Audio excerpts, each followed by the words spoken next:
in southern Bulgaria, even Bavaria, close to the Austrian border. We've been here for the last week or so, bringing you live coverage of the World Curling Federation qualification event. It's a beautiful part of the world, two very famous Bavarian castles. But it's been all about the curling here at the BLZ Arena.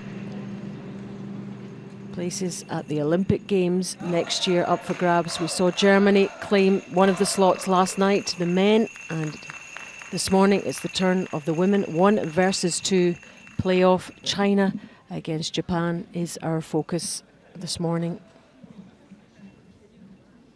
I'm Alison Walker, and joining me for live commentary on this game is two-time Olympian Uli Kapp from Germany.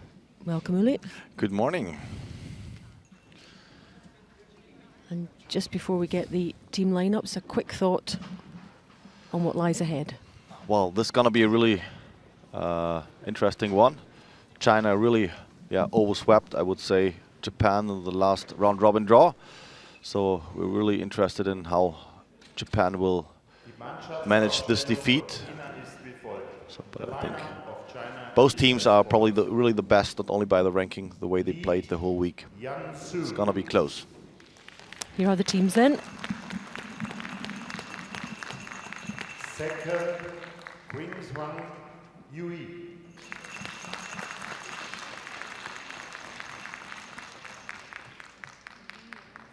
Third, Lin Yu.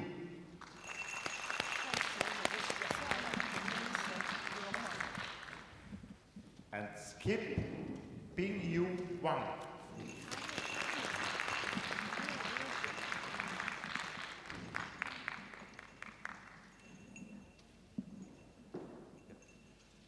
Die Mannschaftsaufstellung von Japan ist wie folgt. The lineup of Japan is as follows. Lead, Michiko Tomabechi.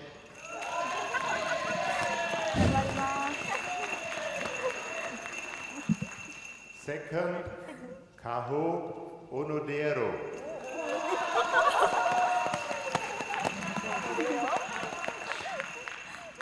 Third, Yumi Funa Yama.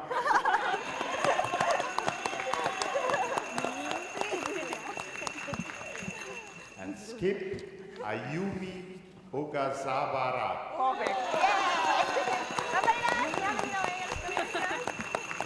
Enjoy the game. And the Japanese supporters enjoying the stadium announcers' pronunciation of the Japanese girls' names. It's a very South Bavarian style. His own way. They took it well. I dare say they get some interesting pronunciations around the world. There are the standings. We talked about how impressive China and Japan were throughout the round robin, and there they are, top of the standings. And really, these two were the best teams, the formed teams, and China certainly with the edge in terms of their meeting with them. It pretty much looks like, there we have a look on the playoff system. So as you can see, the road has been determined. China versus Japan. In the first game, the winner will directly be qualified for the Sochi Olympic Winter Games, and the loser will be challenged by Norway, who won against Germany in the tiebreaker game. So basically they get 2 goes at it. If they don't manage to claim the place this morning, there's another chance later on, but they really want to just make sure that they go through. And Uli, we've seen how much it means to teams after Germany celebrating last night and that win over the Czech Republic. It really does mean a lot to these guys. Definitely, it's one of the, it's probably the goal of your sport life. Just want to be once at the Olympic Winter Games. And also I think from the perspective of curling, maybe just put it out a little bit from other sports. It's just a big, it's only a huge stage where you want to perform well, but it's just like, it's a global stage. It's just like the curling world is smaller compared to others. Of course, it's great in North America. It's also good TV attendance like in Japan or even China, but still it's a minor sport compared to others. So this is really the huge. So you feel full accepted. I think the first time when we appeared in '98 at the Winter Olympic Games was just we were somehow treated that exotic sport somehow, and you're really fighting for getting some exposure. Yeah, exposure. But still, I think it's just a dream come true when you achieve to go there. And also, all sports love working and being with other sports, and that doesn't happen either in your area. Definitely so, but it comes with the time. I experience a lot like this crossover, like you have this exchange with other sport, and that's the whole thing about the idea, that just to go there in the Olympic Village and you meet so many other athletes and have a really, it's just the experience of your life. Here's Makito Tomobechi, the lead for Japan. Just a couple of years on this particular team, but she's been curling since 1999.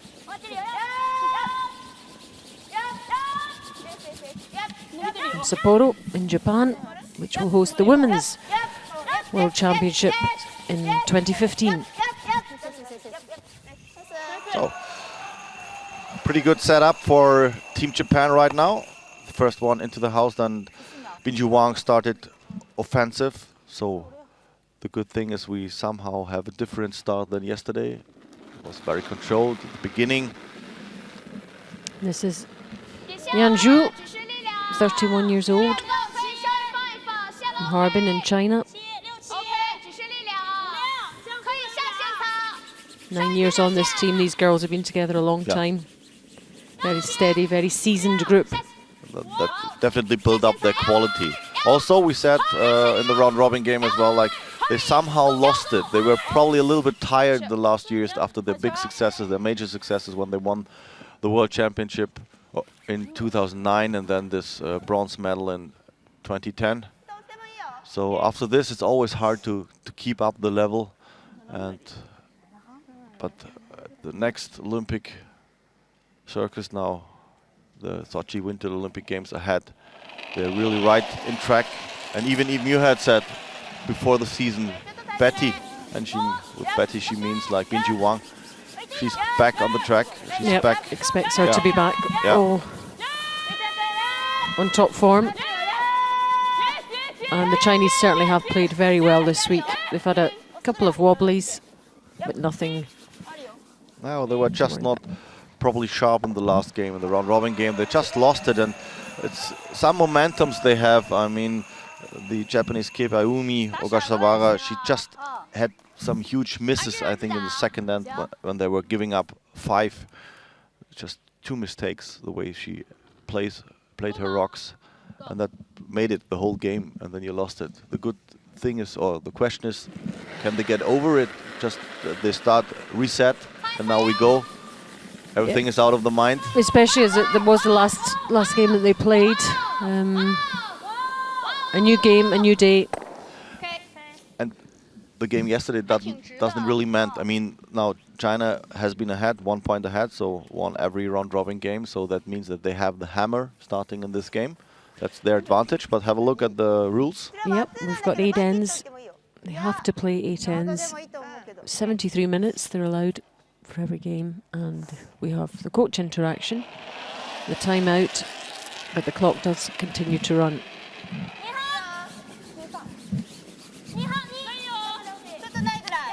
There's Kaho Onodera for Japan, the second. She's a student.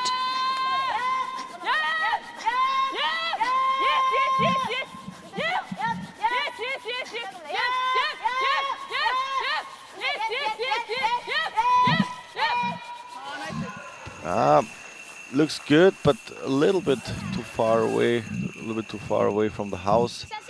Maybe a chance to come from the outside to catch this one.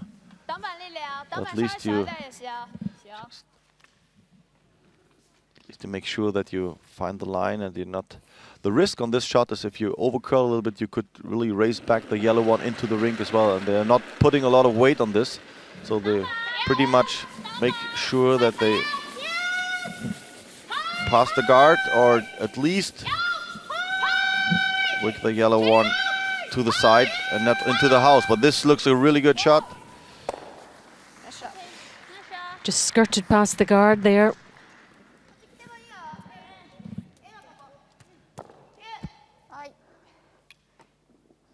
Yeah. Oh, we've seen some close ones this week. Yeah. Not the closest, but pretty close. And to me, it really looked like what we could witness the last round-robin draw. Like Team Japan has really, or knows the game now. They really have made good calls, very routine on the way they act, good deliveries, and that makes them really tough. So it's gonna be, it will take huge effort for Team Japan to somehow have the chance in this game. Also, they're really the best teams now in this 1-2 game now. And will the fact that they can have another go, will that affect? They're thinking in this game the fact that if they lose, they still have a chance of getting to the Olympics. Does that impact on somehow psychologically? But psychologically, you should be just ready. I experienced it twice. I mean, like when you're ahead, you have this 1-2 game, like playing for a world championship to get into the final. It's always bad when you start losing, like just there and you're not grabbing it by the first time. So you must go in with a plan Just to win whatever. Right. First you don't time of have to asking. think about Yeah. the second chance. You just go there and you want to really win this one. And the Japanese women have been quite successful. They've competed at all Olympics since 1998. So they've been there. They know what it's like. And these girls, a couple of these girls have been there as well. Yeah, twice they have been there. In 2002 and 2006. At least the back end, which means like Aomi Ogashawara and Yumie Funayama. Yumi Funayama, married with a daughter. 3 years on this particular team. But 7th and 8th in the Olympics in 2002 and 2006. And that was a little bit the weakness, I would say, like of them, that they were somehow, looked very controlled in the way where they were acting on the ice. They know what the good calls, like, and everything was very good, and they lost it somehow in the game yesterday. But I think it was just the momentum. They really need to make sure that they find back the track on they have been before and just make their game. Yeah, but something like that can just creep up on you subconsciously without you. And I can tell you, it's so hard to keep it in control. That's why all like mental coaches are around in this area just to. That's a nice stone note from China. And when I'm asked, well, what's the main challenges in curling? I mean, compared to other sports, and you have a lot of time to think of what could happen because you are in the team. You have no interaction with your opponent really. There's no like how to get rid of some aggressions you have. Of course, it's stress moments and all these things. Too much thinking, you think? Yeah, sometimes it's too much thinking, and compare like to golf sport where you always also have a lot of like making the final putt and all these things in pressure situations. Oh, I think too much in golf, that's for sure. Yeah, for sure. But the problem is here you have 4 people involved. And as a golfer, you're just on your own. So sometimes it can help you, but sometimes it's just somebody's falling apart. So you have to really to be careful about these things. But on the other hand, that's a challenge. Yep, yep. Yumi Ogasawara.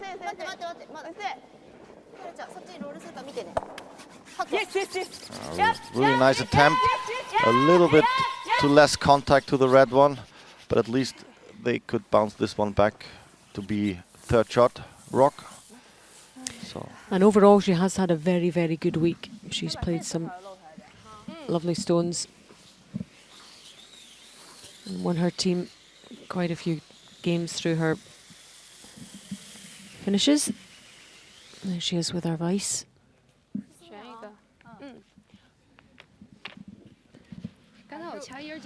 Having a look on the percentages, you can see like both teams are ahead of all the others.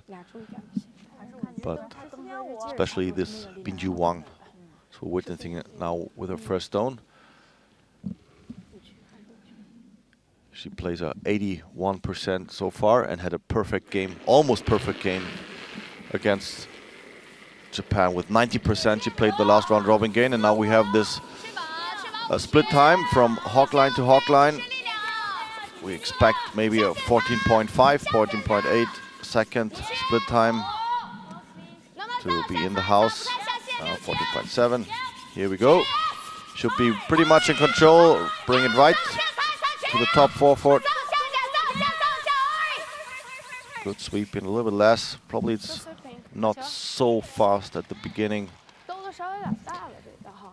So the clock gives you a good idea of how long the stone will take according to where they want it to finish. It is that precise.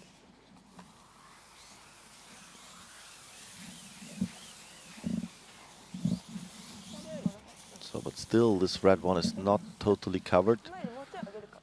So remember, Team China played quite similar stone before. So you need to make sure that you're not on the guard and not past this one. Just a controlled takeout weight. Playing the in-turn, so it's clockwise rotation.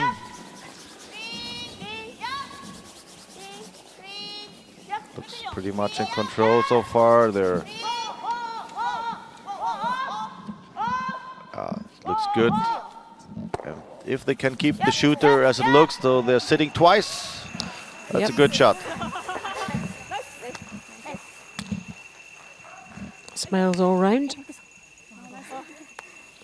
Here she goes again. We missed that a little bit the last time, but of course, I mean, when you need to make those shots, that you really can have or build up your self-confidence.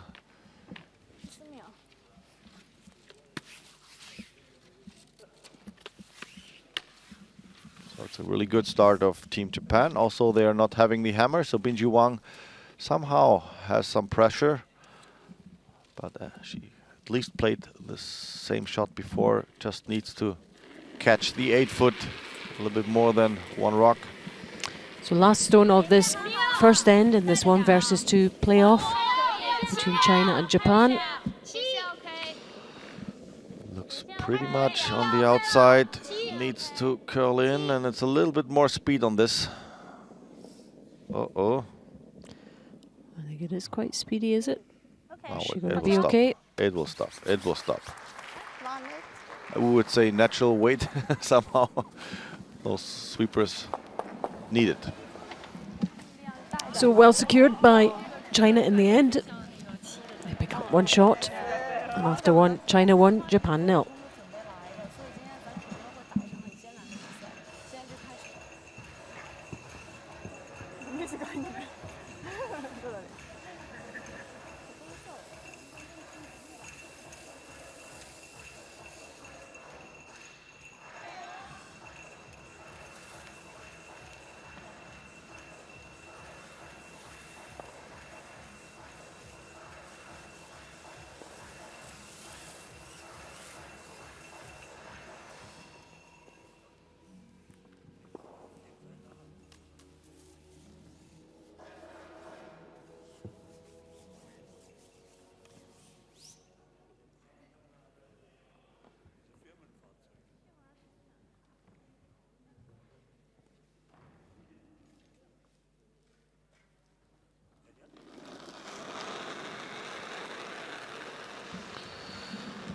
Here we go. Second and on the row. Started by Yan Zhu.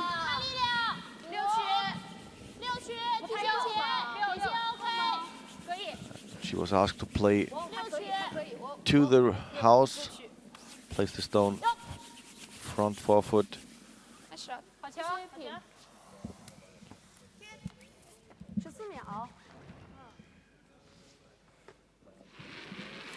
Yep, Bingu Wang with the last stone. We wondered about the weight, but successfully and nicely played after being put under a little bit of pressure by Ogasawara. So 1 to China. So as we can see here right now, different style. Japanese team quite defensive. They were not going for the corner guard, so just played takeout. Try to be a little bit more patient. But that's the question. Somehow we witnessed this before as well, that you somehow could use also like the early ends to make it a start, give it a little bit of try. Yeah, you have a bit more scope at that Yeah. stage when it's Yeah. not as important. So yesterday's man 1-2 game was also pretty much defensive of both sides. They were not, well, at least Czech Republic was trying, but Germany tried to keep control, just making the 3. I think it has been in the 6 and something. And again, it's the Yeah. psychology. Yeah. There's so much at stake. Maybe not take too many chances early on. But that's the point. I mean, she was going for the takeout at the very beginning. Now she's playing the corner guard. So I don't agree. Either you decide before. So this is just our jumping between 2 philosophies, maybe. And So it could still change yeah, in this end. because now the Chinese team could play the takeout on this corner guard, as it is the 5th stone in play. And it's up to Quinchuang Yu to play this takeout. She straightened it up a little bit and needs a little bit of swing, but at least she catch it. And the shooter stays.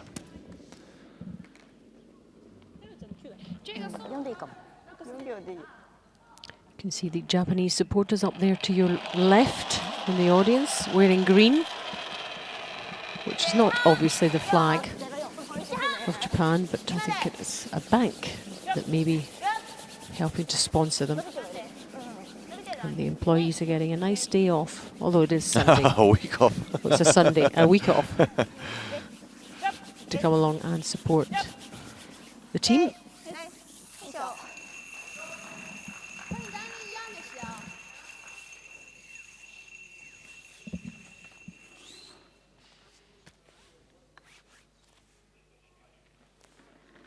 It's quite understandable that Team China is not investing a lot. Of course, the most danger is coming out of this corner guards. No need for them to have any rocks in play before the house. So they're pretty much in control when they have this one single one here stays in the house. And Thank you. so that's what I cannot really understand, that she was not going for the corner guard before. She should give it a try at the very beginning and then maybe go back to a defensive style of game when you figure out maybe it's no good chance for making the deuce in this end. But we'll see. There are so many ways to win a game and win an end. There's so many permutations. And that's the beauty of curling. And things can change in a heartbeat.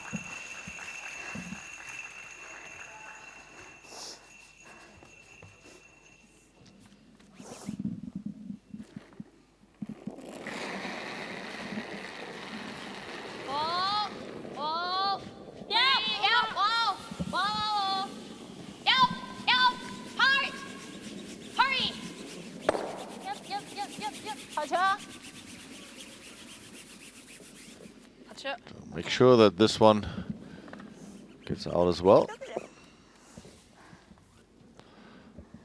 Now we have changed back to the defensive game. Team China, Ayumi Ogasawara asked for a takeout, a hit and stick.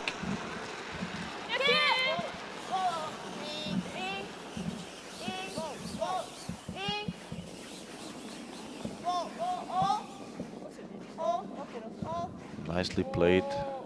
Oh, not, no, it's rolling a little bit outside, but it stays. Yeah, it stays. That was the most important thing.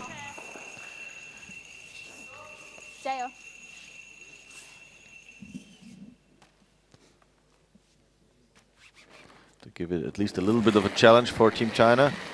But they need to hit somewhere. Yin Lu, bronze medal in the Winter Olympics in Vancouver.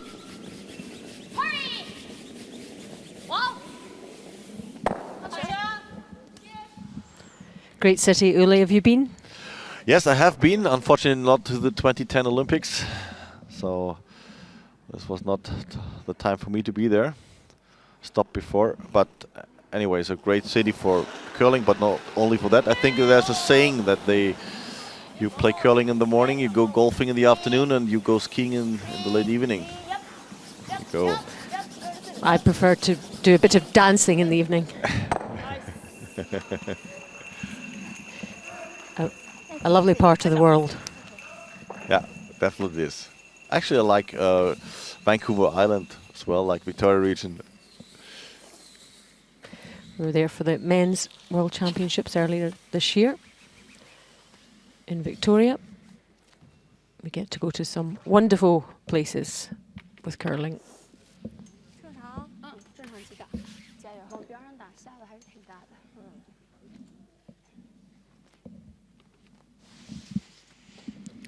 That's why a lot of these guys take up curling, because of the travel and the meeting people and the experiences.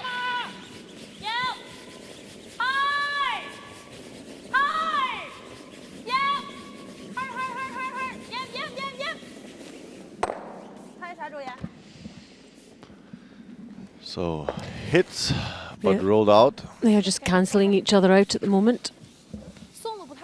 Just one of the ends that you pretty much, how to say, like due to the tactics style. But it was actually started the way China played the one into the house. Then we would have probably witnessed another end if Japan started to play the corner guard right away.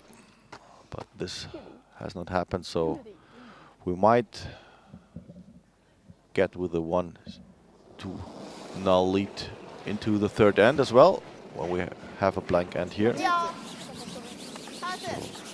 see another split time. Should have been between 14.3, 14.5 to up to 14.8, something like that. To be somewhere. At least this is a little bit faster. Yeah. Just enough.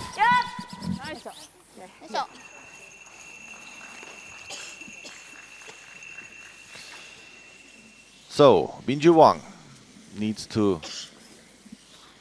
hit and stick. That means like the shooter should stay in house.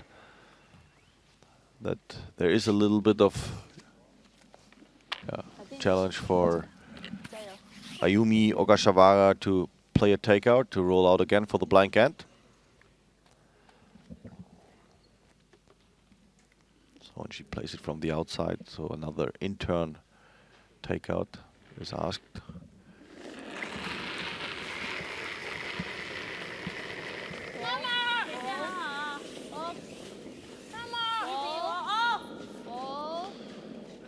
Needs to curl a little bit to the inside. But it's not. So, no big deal really for the Japanese kip, just needs to throw through the rings, you say? Throw it through, she heads back up. This of course saves a bit of time as well, which they may need later on. Last stone of this second end in this 1 versus 2 playoff. But also you somehow need these stones, or you use these stones for just getting experience. You play a spot probably you'd not played before. It's just that you can follow the stone, how it will react on this certain area. Everything's has a use, so you don't waste it. It's not just a matter of throwing it through. You're watching the ice and what it might do and might not do for later, storing that up. And a steady enough start for both teams. After 2 ends, it's still China 1, Japan 0.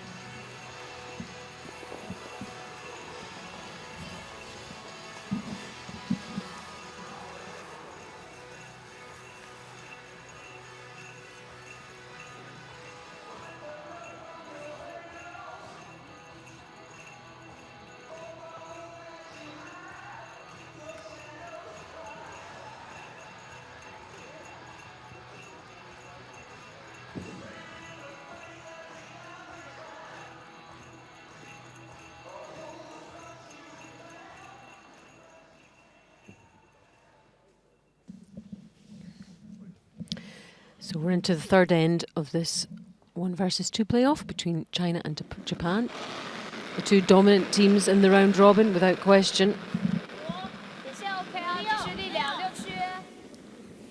OK， 线路 OK， 举式力量。 Two teams that know each other very well indeed. 这侧好像稍微滑一点。提前后了10。哦，容易擦出去。12秒8了，出去了。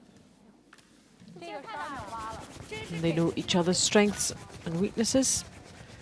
好像这次我觉得也稍微滑一点。 And I wonder about that, Uli. Sometimes do you think about your own game, or do you, when you know your opponent so well, do you look, well, he's not doing that too well? Well, it's one of the, I don't want to say it's no secret, but it's a good advice, I would say, and I always try to advise those to the players I coach or I work with, just stay to your own games. It's just another color you play against, so don't spend too much effort on just, of course you somehow have to read the game of the opponent, but this should be somehow stored a little bit in the back pocket. When you need it, you use it, but not too much energy in these things. Just make sure you make your own shots, make it difficult for the opponent. Doesn't matter who's the opponent. Of course, maybe a little bit of style, but also as a player, I really was more into my game and make it difficult for the opponent. It's just like the rest is just like you spend just energy like to the other. What is he doing? You expecting him maybe to make a mistake, but then on this special day he's not making it, and then you're somehow frustrated why he's not making it. You just wait the whole game that he's making a mistake. So I think it's not the use you might think of. It's all in the moment, perhaps. Yeah. And I asked because the Czech coach last night advised his team to make a certain decision based on the fact that they felt Felix Schulz wasn't hitting too well. Definitely, these are the things. These are the points where you, of course, think of, okay, you have this in the back mind, and you put it up when you just need it. But the whole way through it, you just put more effort in your own tactics, in your own way. You wanna create the game. You wanna make your shots. Put more energy in this kind of thing. But right when it comes down to the last shot, somehow you make it the most difficult for your opponent to play the shot. And of course, as we witnessed in the 10th set when Felix Schulz needed to play a hit and stay for winning it right away in the 10th set, he just overcurled it and he was not going for the draw. Also, there was a good chance for a draw as well.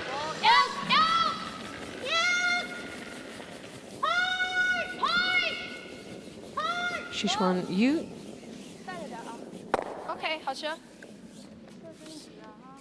A lot of interest in both Japanese teams here. A lot of photographers, cameramen. Being broadcast in Japan, this game. And there is the Japanese coach, Miki Fujimiki. Always looks very serious.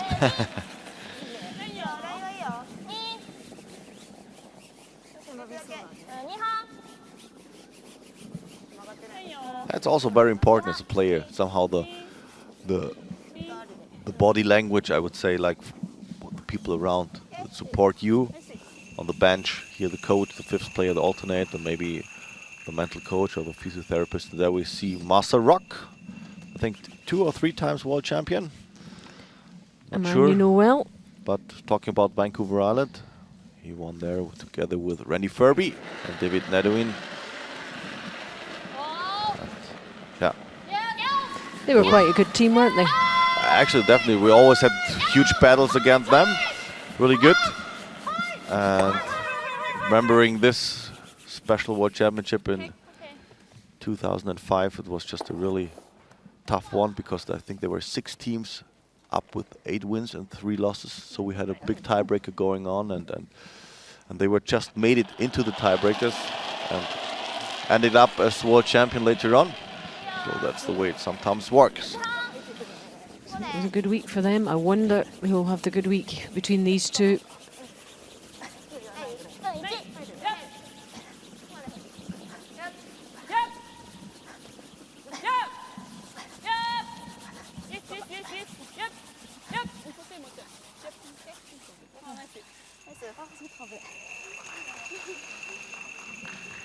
So Japanese try to really build up something, create something.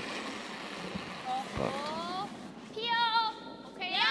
Team China really keep it controlled. Probably not the game that we wanna watch here, but that doesn't matter. It's too much. It's all means to an end. Yeah. It's all about winning.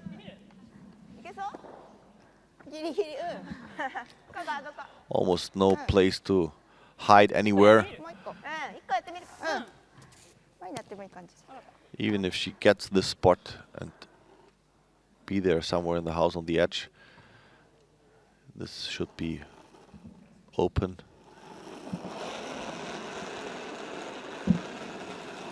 A nice close up on this. The green lights are on. That means the stone has been released before the hawk line, so everything is okay.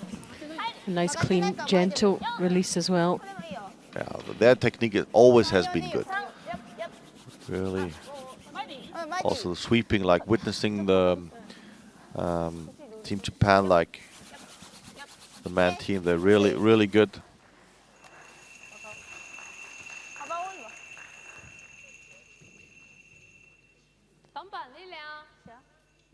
A really nice setup, like this. The shoulders are really in the same level and everything is like, looks pretty much set up. It's good. No wobbling there. We did see Felix Schultz have a bit of a wobble with his somehow. But he kept steady at the front end and that was the key. In the end, it doesn't matter how you release the stone, as long as it finds his goal where yeah. That's the most important thing. When we were talking about Canadians, like just remember the old experienced Ed Vernick never thought he could deliver a stone, but he played it just the way it has to be. Once upon a time. Did he have an interesting technique?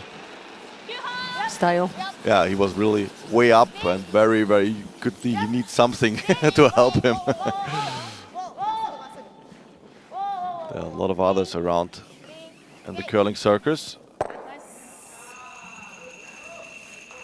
But of course, having a good technique, it's just the key to make a really, not only a balanced release, but just helps you to avoid any mistakes.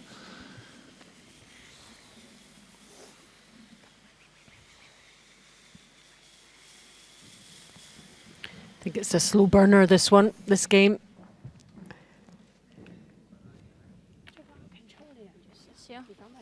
There's some of the Japanese media here to follow the team, cover the team.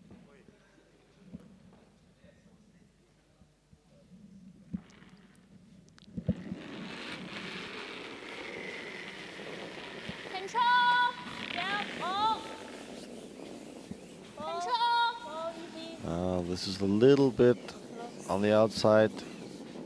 Remember the last end, she was rolling out with this one, but this time it works out, so that means Ayumi Ogasawara needs to play a takeout, peel this off and roll the shooter as well. She definitely don't want to get the single here. She wants to carry on the hammer when she starts the fourth end. Yep, she wants to try and get more than one in another end.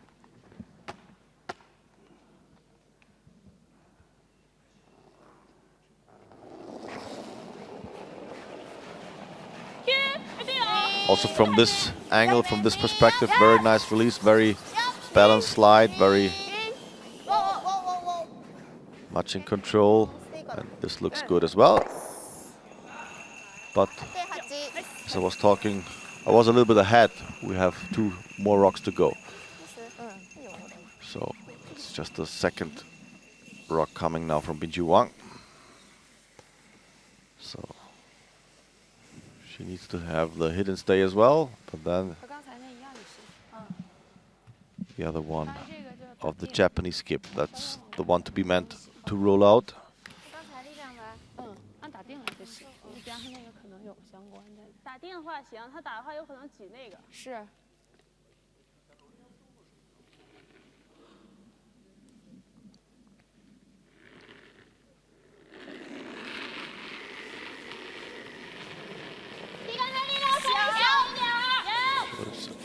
little bit of toe slide in the end by Bin Chu Wang.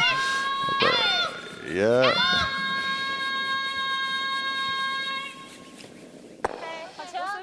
Was that copied from someone else? Well, down the prairie, Manitoba area. Is it an effective? Probably for the knee. Well,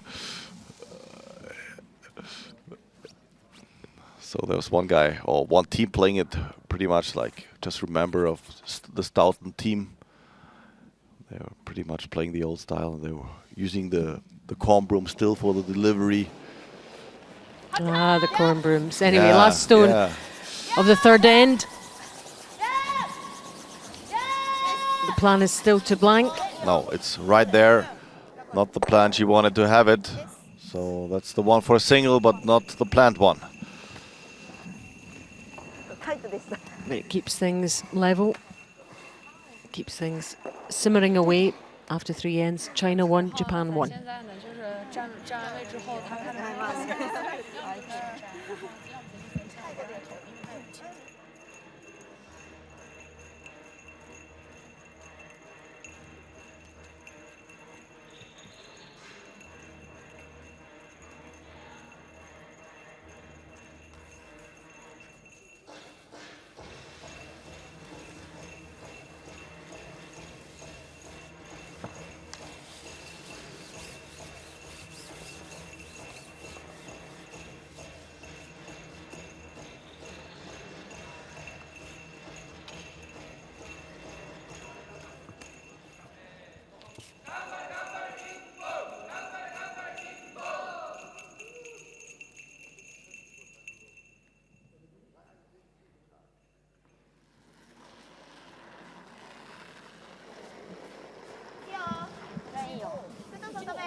Now into the fourth end of China against Japan, the 1 versus 2 in this World Curling Federation Olympic Qualification Event 2013.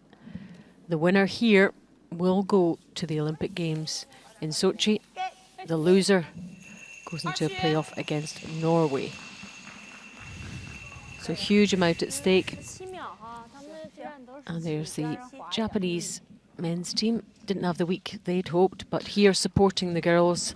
And I think they've been having quite a good time since they finished the competition.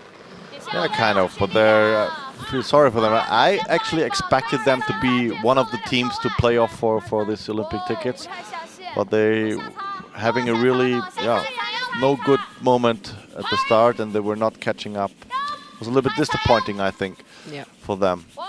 They were very inconsistent. They played some really nice stuff. Because that have been a really good World Championship they played in spring. Just not happening for them this time, but they're a very young team, so expect them to be back. Meantime, the Japanese women have done well and are flying the flag for the country. Michiko Domabechi, who's been very steady, 80% throughout the tournament, Uli, and that's good stuff. That's a really good, solid performance so far. It's just like when you want to play up at this level, you somehow have to be sure that you play close to the 80, even a bit better than you're with the top teams, the top nations. And if the lead's playing well, then that does affect the rest of the... It just helps you to build up your game. That's what we're talking about before. You need to make these stones that the first one just front of the house, then the second one just lined up to guard this one. Makes it more complicated for the opponent. That's all about. And even then later on, when you're try to defend your lead, maybe these guard splits, what you're taking, you're trying. These are so difficult stones, and that really helps your team to, prevent the opponent to catch up somehow in the end.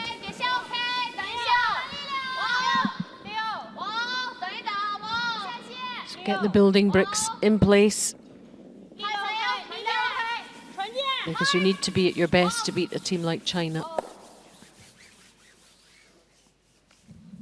I don't really know what she's going for. She tried to tap back this one, but probably, of course, not wanted to hit it on the inside. So they raised this one to the open house. That means it's a good chance for Kaho Onadera to play a takeout. 78% the tournament, just below her teammate.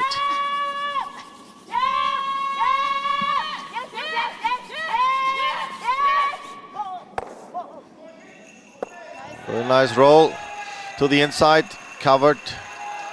Just bouncing a little bit the other yellow, but that doesn't matter too much. So, once again here,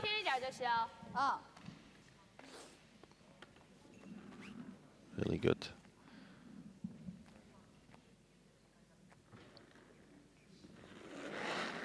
Worked out well. So, and I think it's the right call now from Team China to just open up this center front of the house. Good chance to get rid of both of them or run this one back. Okay. Probably not what they were planning, but it's a good alternative. Worked out okay. The only but would be like that the other red one, the shooter, stays there as center guard. Gives another good chance for Team Japan to block this part.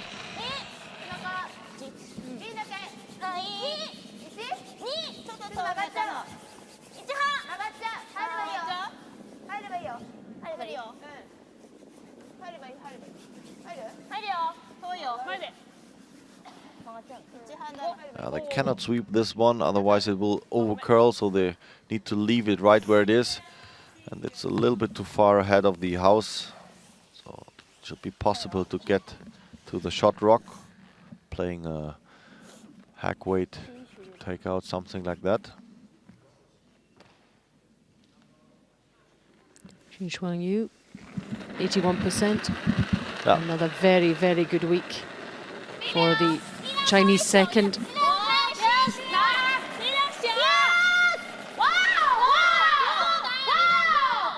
Asking them to back off though with the sweeping Uli.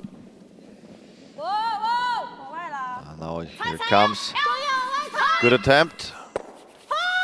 Question is there enough energy to get rid of the yellow one? It's not. But they couldn't sweep it before. They were just needed the curl. They needed to get it somewhere on the inside. Yep, to most people it might seem, well, why didn't they sweep and go to get a bit more energy in it? But it was all to do with the curl and the angle. So she was with some up and downs. She had a really good start, but then in the third game, just performing 59%. That was a little bit low of her. And here, lucky, almost a jam. But how do you keep those percentages up for every single game? That must be really difficult. Yeah, that's one of the things that's all about. Like when you want to cope with the top nations, you somehow make your game yourself really consistent. And that's the difference. There are a lot of teams around in the curling scene. They can have great games. They can win against former world champs or whatever. They all have this in their mind, but they're not able to really hold it through the whole game even, or the whole tournament, or the whole season. That's a big challenge you're going for. And even when we remember the European Championships, like watching like Team Irin, they had this unbelievable last season, winning the European Championship, becoming world champion. And now they have a little bit of low and maybe just to the right momentum. They have been European champion twice before, so they were not sharp at the moment, but their big goal for the whole season is just be there, prepared for the Olympic Winter Games. Yeah. Peak at that time, that's what they want.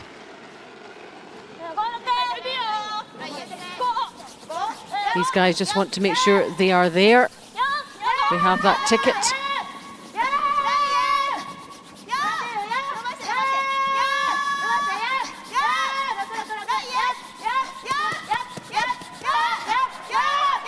They're really fighting for getting this one in.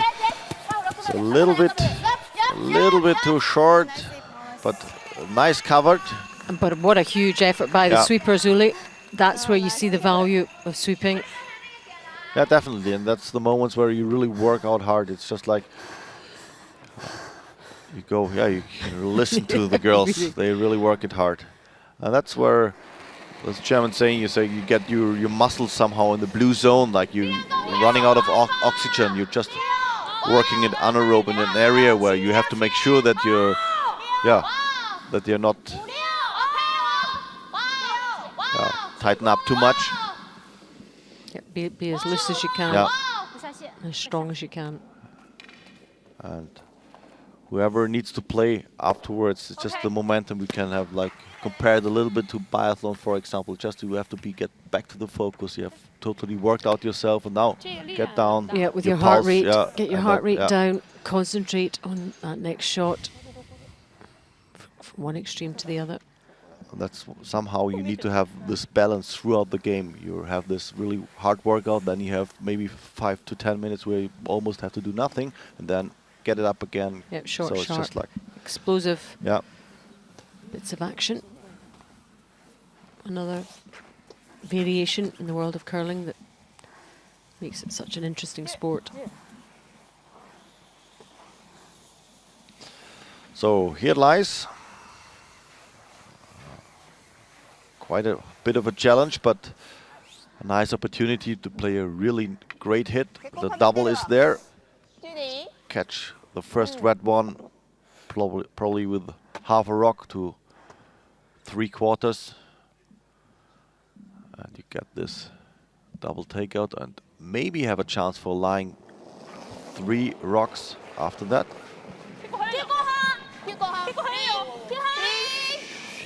Looks like she straightened it up a little bit, needs a little bit of curl to the inside. Get it there and make it roll, but not enough, not enough. But at least they remain shot rock with the front one. Yep. So she's not too unhappy with that. So we Supporters liked it too. needed a little bit more curl, so a little bit too much on the high side, and therefore couldn't roll the second red one out of the house.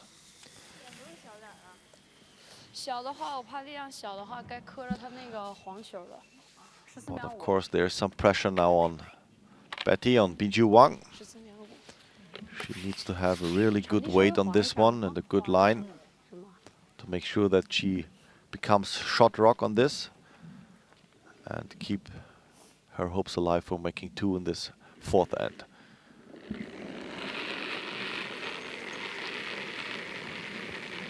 Oh. 81% Bingyu.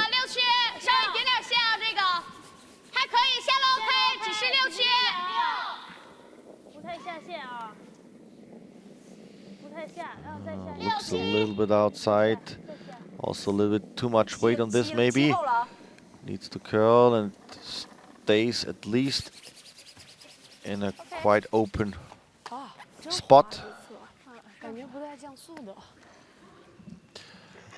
That's one of the things I not really would say it's perfect call.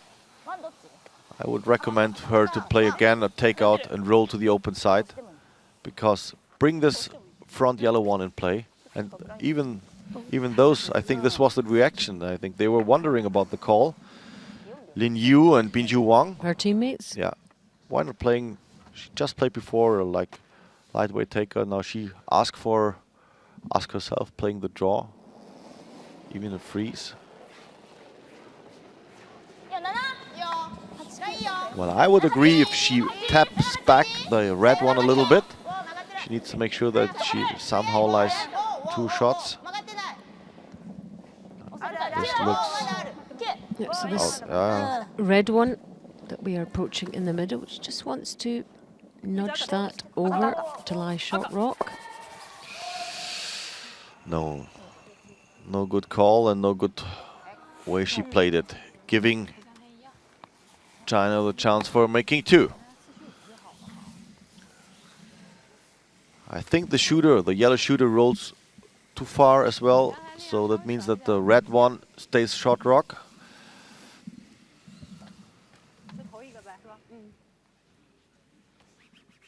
Yeah, must be like that.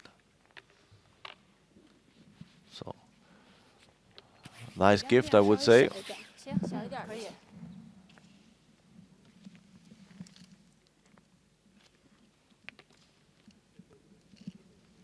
So, but of course, it's up to Binju Wang to use this.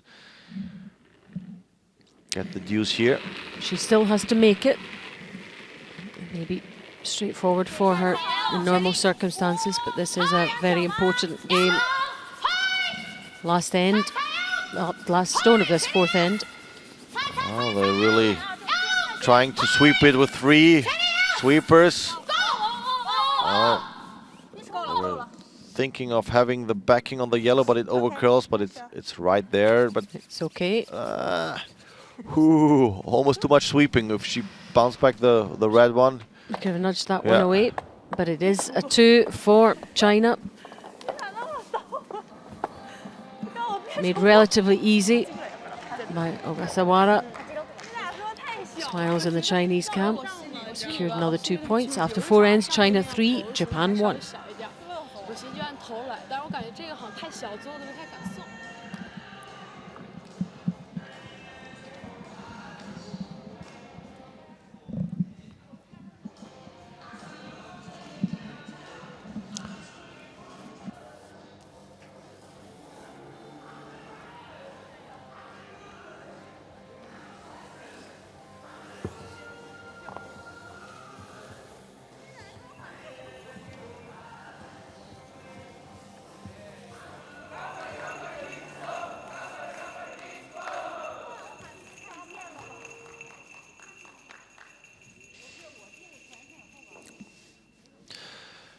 So, it has been a deuce for China. Binju Wang 行，这是滑，小点劲儿，加油。 made everything right with the last one. Almost a little bit too long, a little bit too heavy, but it stopped just before she was pushing back her shot rock.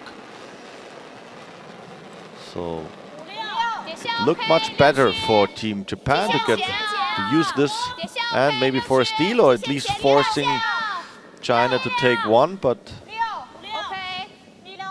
not very well played by Ayumi Ogasawara with her last one. So Team Japan has to be careful that this game is not slipping away out of their hands.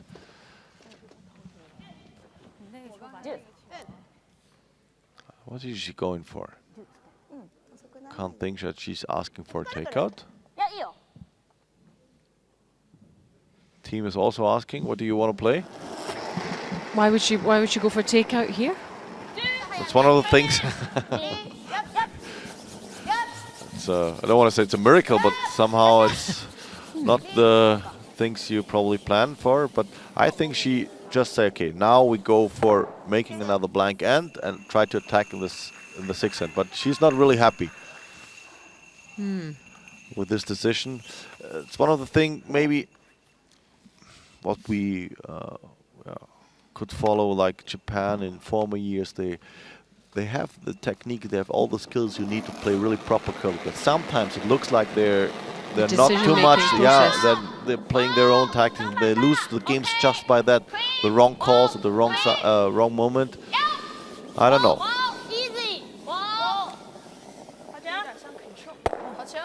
As we are just in the still in the first half of the game, I would not go like this idea. Okay, I just want to score when I have this, coming to the home end, 6th and 8th and 10th end. That's the area where you want to make like sure that you're gonna be the team who has the hammer. Yeah, her teammates didn't look too happy with that decision, so they are obviously on maybe a slightly different wavelength at the moment. And now she's again going for the corner guard. So this. No, cannot agree on this tactics. They just waste actually one shot. We had this before as well. Yeah, wasting stones. Yeah. So there's the corner guard, but at this time of the end, it's easy for Japan to get rid of this corner guard, as the free guard zone is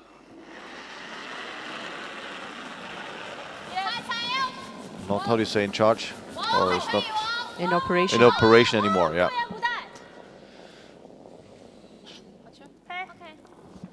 So away it goes.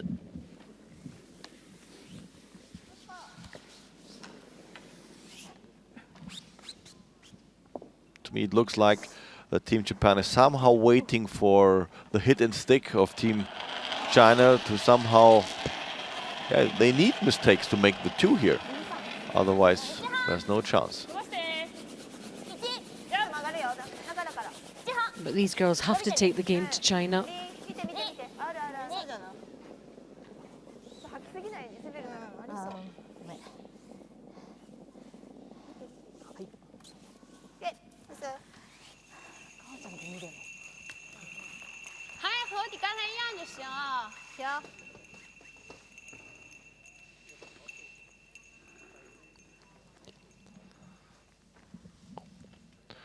Would be interesting to somehow having the source of Marcel Rock as a Canadian following this tactics. He might think, okay, thank you, thank you, thank you. What will he be thinking at the moment? Yeah, we might have a chat later on with him.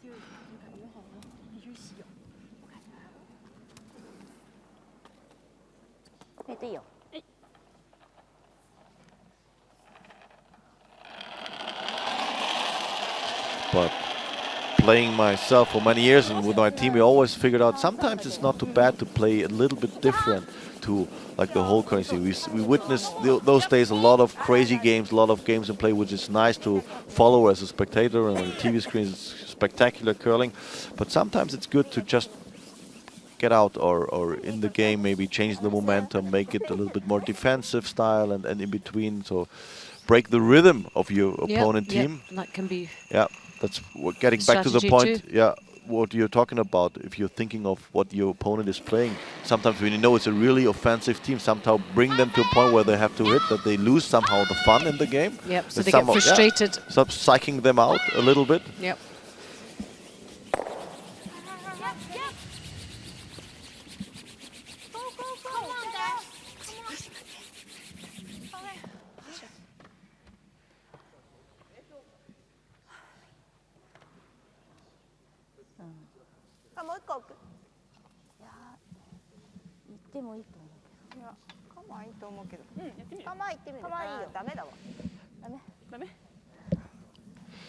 She's going for another corner guard.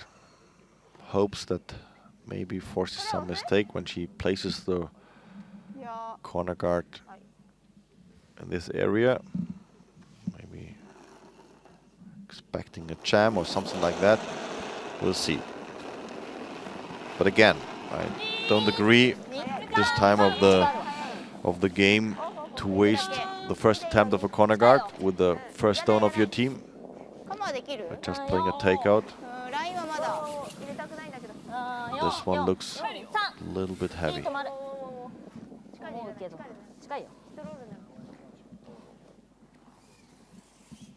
Gives China even the opportunity to roll into the house. Yeah, that's what she's going for. 还是挡板力量，打掉为主。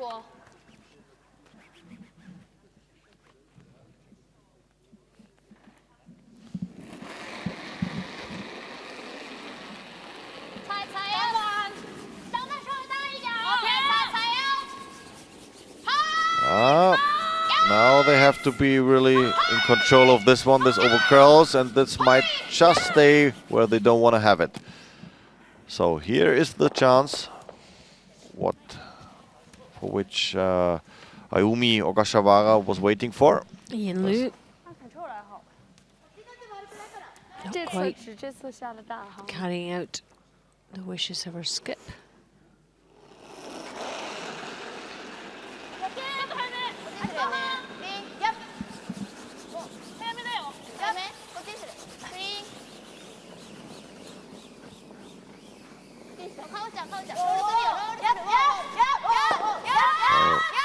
Pretty nice roll attempt.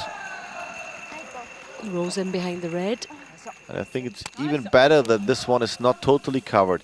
If this would roll a little bit farther to the outside, the Chinese team would definitely go for a race takeout, so they try to get this on the direct way. It's possible for sure, but it also is a danger of even hitting the guard before or missing the yellow one by straightening up the shooter. So there's a bit of a challenge now for Binju Wang with her first one.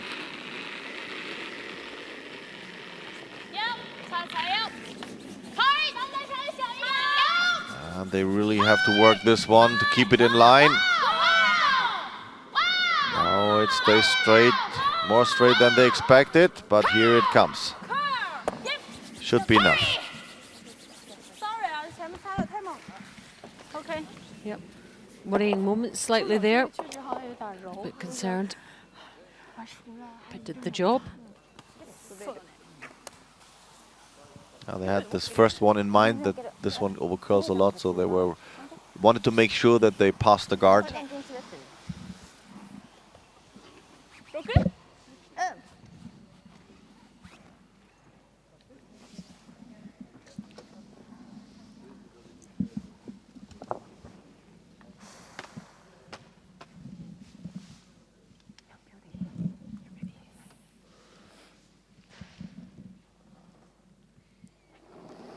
Fifth end, always such a crucial end psychologically. Which team will go into the break the happier of the two?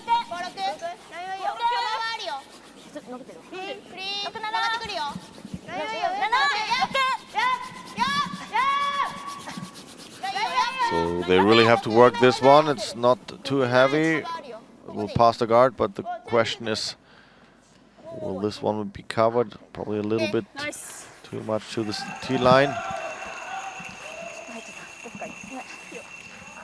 Really nice attempt. And Binju Wang decide there's no chance for her to get on this yellow one by playing a takeout, so she tries to follow the same pass and play a freeze.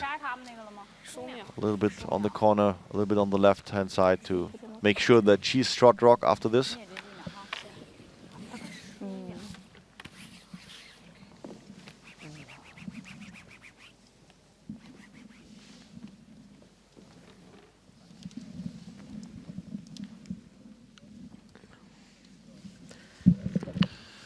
It's a nice view.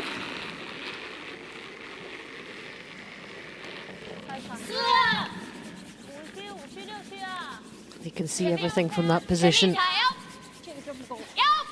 The line of the stones, everything.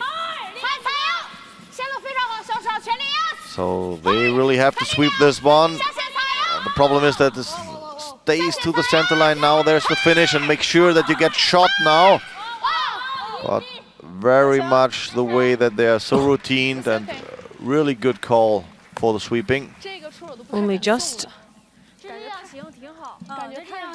It's just only the chance for go for the single.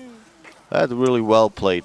In these moments, you can see that Betty here on the right-hand side, she really is back. She makes the pressure shots.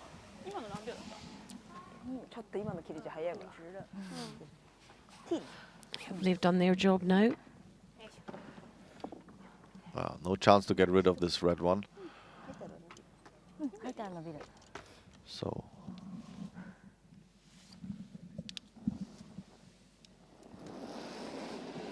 needs to catch a piece of the forefoot.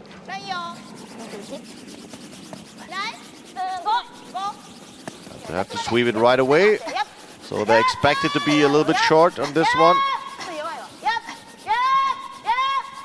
And also Yumie Funayama tries to help the sweepers get it in there.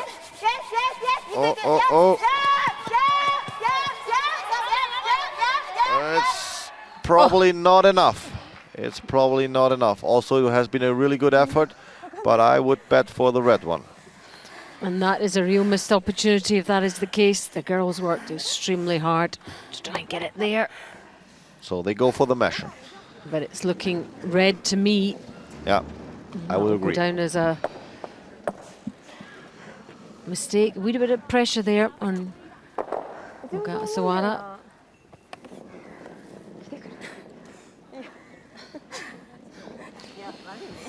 So they still have fun. This is a good sign. They seem to get on really well together. Really good team spirit. And here is the measure.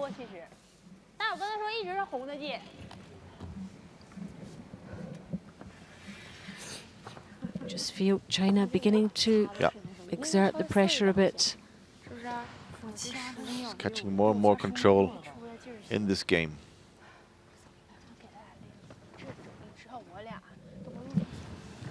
And are we right? I think so, yes.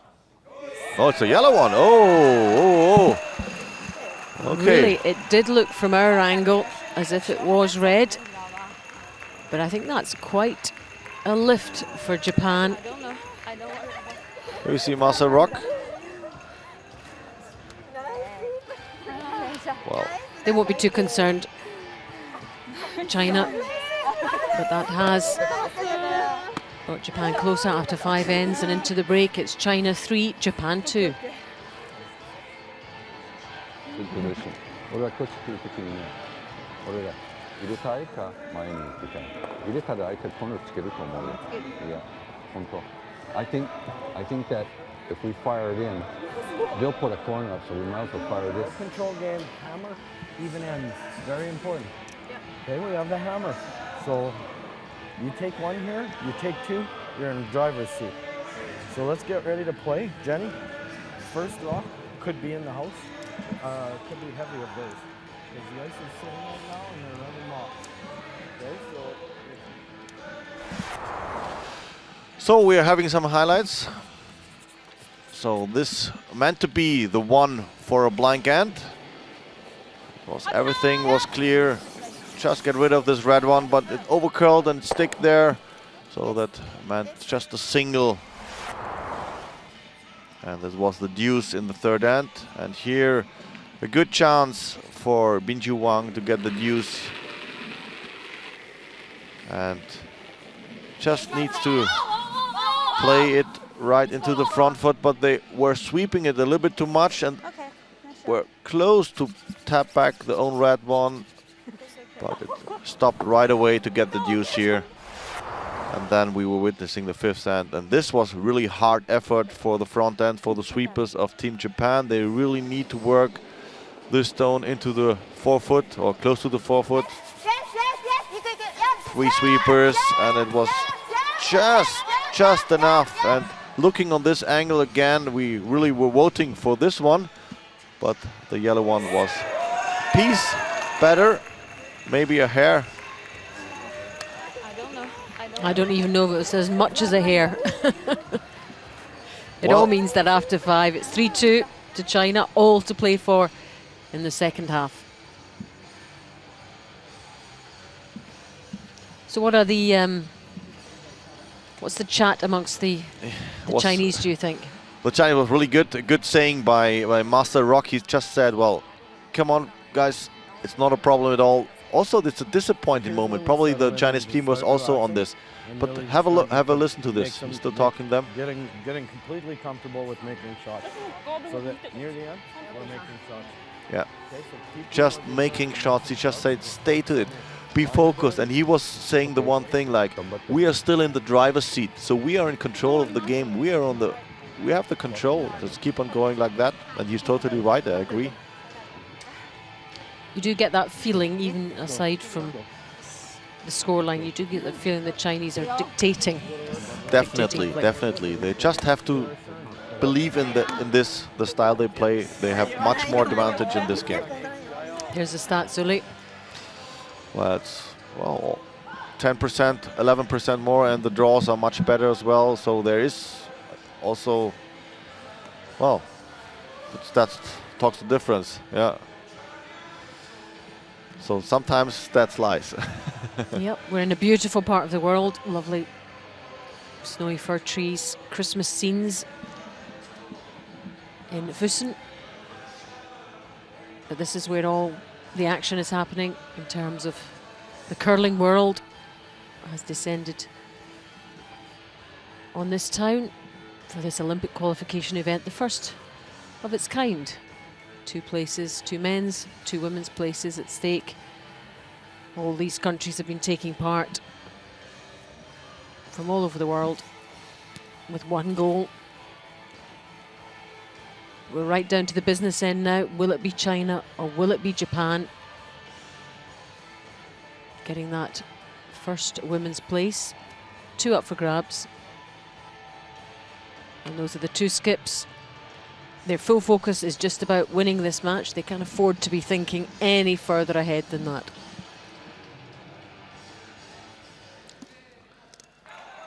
I've never been a friend of thinking too much how it could go, like also when you're playing a normal Bonsby, like part of the World Curling Tour or part of the Curling Championship. So when you have several chances, how many I need to win to enter playoffs, whatever. You just to have to break down your efforts. Every throw of the rock, every attempt you go for, just break it down, make it easy. Make it easy for your brain. But this is tough work. I mean, it's not like you go out there and make it like this. You just have to work, you have to train this. That's the mental part of the game. To somehow feel to be there, out there, playing there in your living room, make it comfortable as it is. My living room isn't that big. I couldn't get a sheet of ice in my living room. I told you I grew up. Do you live in? I told you I grew up in this castle over there. King Ludwig. Yeah. King Uli. Yeah. Sounds good. Your Highnessy. No. Just dreaming. But he was a dreamer as well. He King was Ludwig. a dreamer. Yeah. Hey, we can all have dreams. Yeah. There's absolutely nothing wrong with that. And the dream will be a reality for one of these 2 if they make it to the Olympics, because that's what they will be dreaming of in their quieter moments. Oh, some mistake here. Didn't expect to come. And it has been Yan Zhu. Just straighten up her takeout attempt. It's a pity you couldn't have got King Ludwig, who built the, how do you say it? Neuschwanstein Castle. Neuschwanstein, yeah, Neuschwanstein. Yeah. He wasn't into curling and had a passion for building curling sheets. And But probably would have been a chance for him. He was just like really strange. In those days, he was reigning. Oh, don't get me wrong, but I think it has been in 1860, 70, and something like that in this area. Say the second half of the 19th century. It was his time, and he was really going for the big castles. Didn't finish this one, and already planned for the next one. Here's a great winter sports town. All sorts of cross country, skating, ice hockey, and curling, of course. That always has been a hard challenge. And in summer times you go for windsurfing, you go for sailing, whatever. There's a lot of things you can do when you're young here, when you have time. And it's a beautiful city as well. In a beautiful area.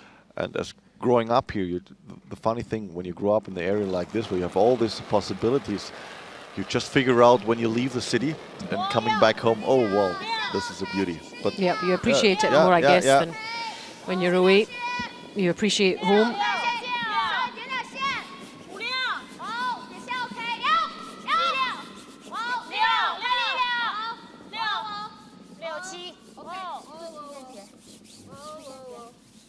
So, a really good shot. Really good come around plate.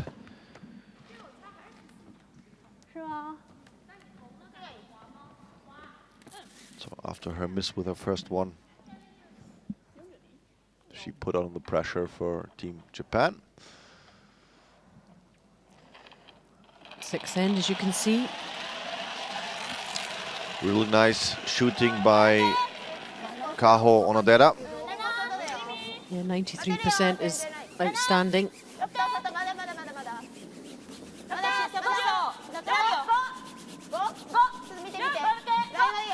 And they're only 3-2 down Japan. Something to happen in there. Definitely, they have to take a little bit more risk than they were doing before. They need to go, they need to catch up.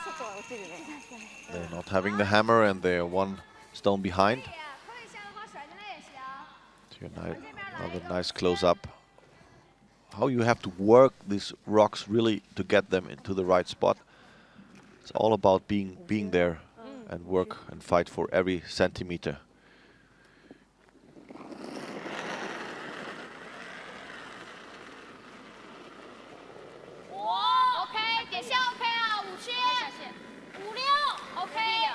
And these curlers have the lightest of touches. They barely have to do anything for the stone to travel the way it does. The ice is just so amazing. So I would say they were going for plan B. That means they were trying to corner freeze on the yellow one. But as was a little bit too much weight on this and the line was also not good, they put it back into the house. So that was plan B, was it? Yeah. Back of the house. But make sure that you're not longer than the other yellow one on the right-hand side. The question is, what will be the answer of Kaho Onodera?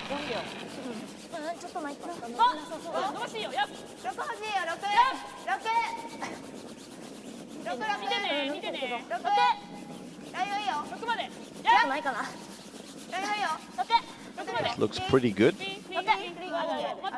Just... no, too much. Also a little bit too much sweeping, a little bit too much. Of course, short rock right now, but this doesn't help really. We will crowds always love it when they see a shot go right on the button.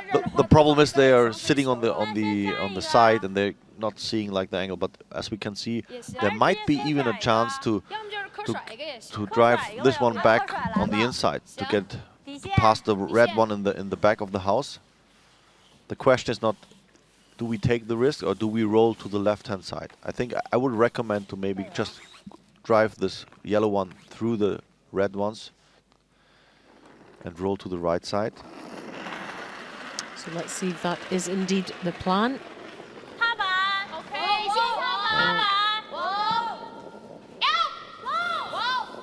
First thing is like you need to get rid of the yellow one and then to roll to the right spot to not make it possible to leave Team Japan their double takeout. And this looks pretty good. Really nice shot. That's perfect spot. Yep, the two objectives were achieved.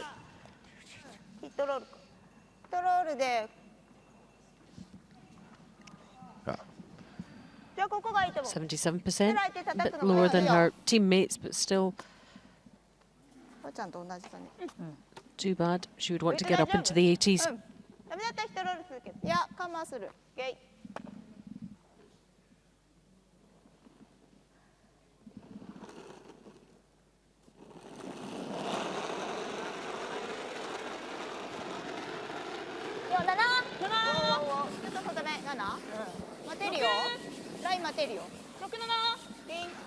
Well, the good thing, Team Japan tries something, and so we are right there where we want to watch a game like this. Pretty offensive now. Lots of rocks in play. Several options for both teams.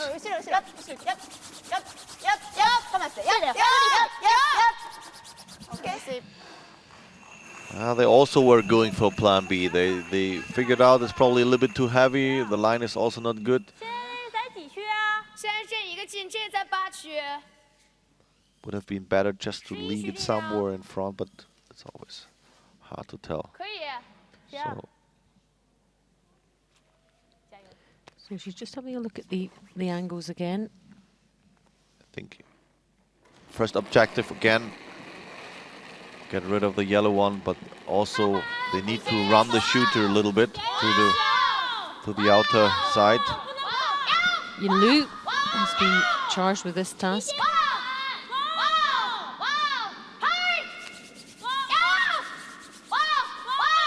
This looks pretty good. Just roll it a little bit away from the spot. To not leave a pocket there. Makes it much more difficult for Japan to place their stone.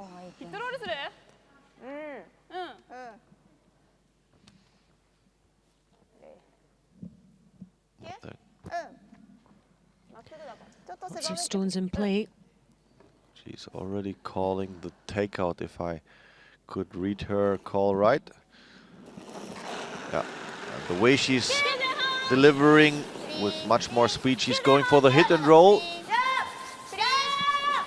Actually, I would have recommended to try again the freeze, but at least a double here in the back. Now it's up to Team Japan to maybe play a draw. To Team China, sorry. 4区5区，行，停在4区这儿也行。15秒，15秒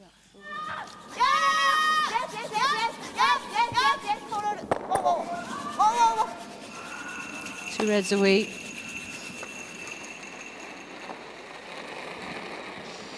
So we see Yin Yu just trying to corner freeze the front yellow one. Make sure that Team Japan cannot play a corner freeze on the shot rock. Block this part.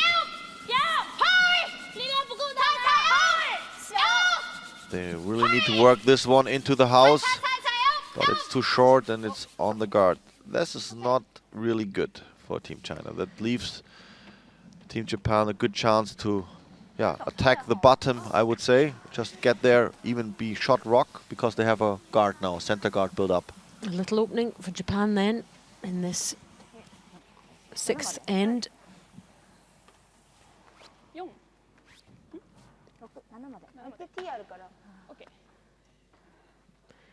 And they might not get too many of these opportunities from China, so they need to make use of it. Yeah, you're right, Alison. It's really, they have to be right there. Probably they were waiting for this opportunity somehow in the game. They were just... China have been playing very well, and they haven't missed too much. But it's up to her to use this chance right now. Only 72% for this game. She want to up that, particularly in the latter stages. Oh, they need to wait for the breaking point where it really starts to get curling. Now it comes. Now make sure that you get shot rock, not too far, looks good. A little bit too long. They are shot, but they're passing the T-line. That means this shot never will become better. And it's a good chance for Binju Wang to sit in front or even tap it back a little bit. Nudge it over. Yep, she's just looking at how much she can see.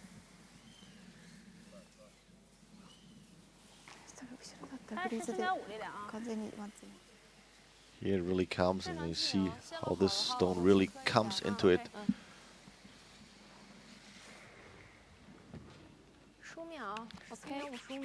Good effort, but just a bit far.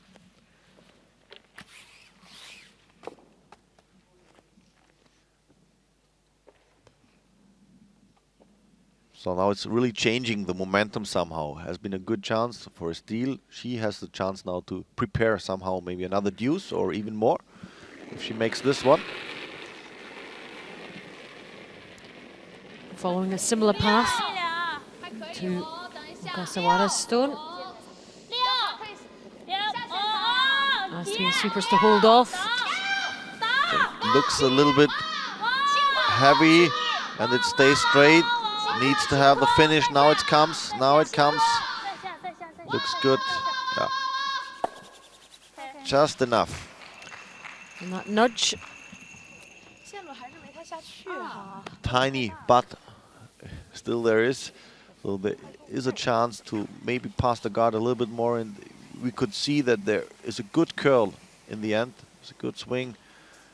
And if everything works out right for Ayumi Okasawara, she proved that she has the weight. There is a spot just for one rock where she could be even shot rock. It's a difficult shot though.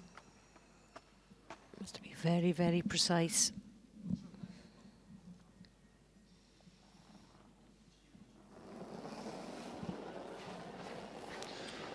But there's also a huge risk when she's stays outside or she's on the guard to give up 3 here. And that she does not want to do, not at this stage in the game. No. Too much weight on this one. There's only a tap back. And oh no. No, no, no. Probably a little bit similar to the situation we had before, where in the fourth end where China was taking the deuce. She was not good on with her last one, Ayumi Ogasawara, and China is already sitting 2, and there's a chance for getting the 3. Ogasawara just failing with her last stone. She has opened the door for China to take 3 here, and that would give Mingyu Wang and her team a 6-2 lead. And I wonder how significant that could be. She still has to make it though, last stone of the 6th end, but she hasn't really done too much wrong so far in this game, so. But they have to wait too, they have to be patient as well. The line is not good yet.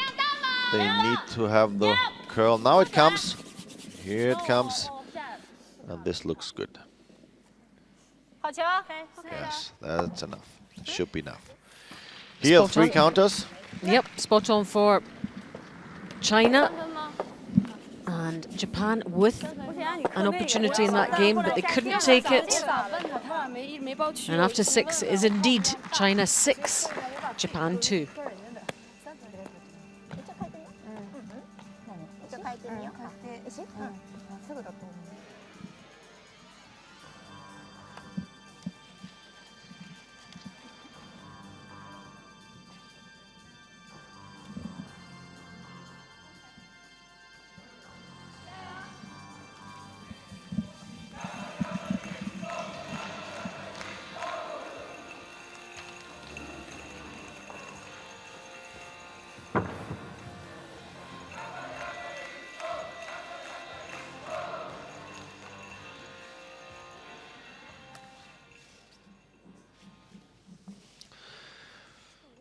So there has been a deuce in the 4th and 3 counters in the 6th. That's probably the key end so far. The question is, does Team Japan find somehow the key to open the door to get back into this game? Well, Uli, you're the man that knows that. You have that key. What do they need to do? Just believe in themselves, believe in their skills. They were not playing this bad the last time. They had their chances, and just keep on going like that. But mistakes will happen. Yeah. But China have been in control for most of this game, and they will just want to keep things really simple.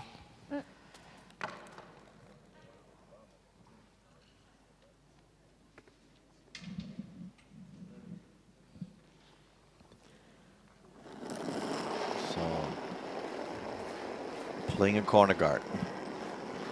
Of course, so it was not a good attempt again of the lead of Team China, Yan Xu. She was a little bit too heavy on her first one, so she passes the T-line. And now we have a corner guard here. So one thing which is really important now for Team Japan is that not to be too offensive, to take too much risk right at the moment. Try to be a little bit patient. Of course, they have to go offensive, but not go wild. That making maybe 2 or maybe going for a chance of 3, it should be enough. But not going for the big shots that keep their hopes alive. And you have 4 ends to go. Yep, they need a couple here at the very least to keep them in with a shout.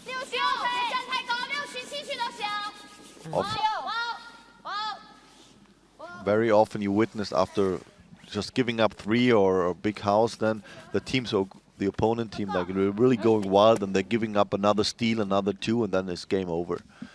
So you have to really work it out for putting yourself in a position where you have a good chance taking the deuce or even a little bit more, and then you're back into the game. And we've seen this week how things can turn, and usually it is around about the 7th, 8th end. Yep. Yep. Yep. Yep. Yep. Yep. Yep. Yes. Yes. Yes. Yes. Oh, come on. Yep. Yep. Yep. And even last night in the Germany-Czech Republic game, Germany looked to have it all under control, and look what happened towards the end. And then they might have started thinking of what could happen if we go through. That's one danger point, always. Maybe for Team China as well.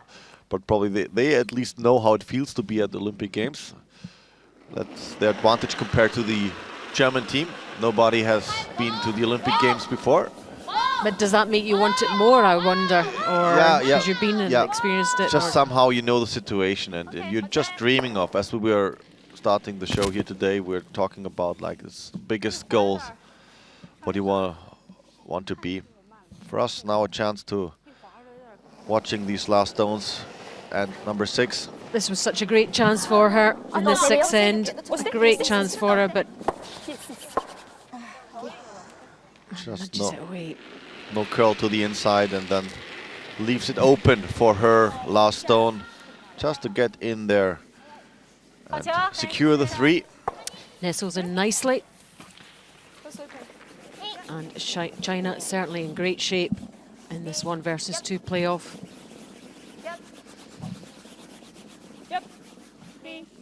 But time enough for Japan to get back into it. They can build up the end.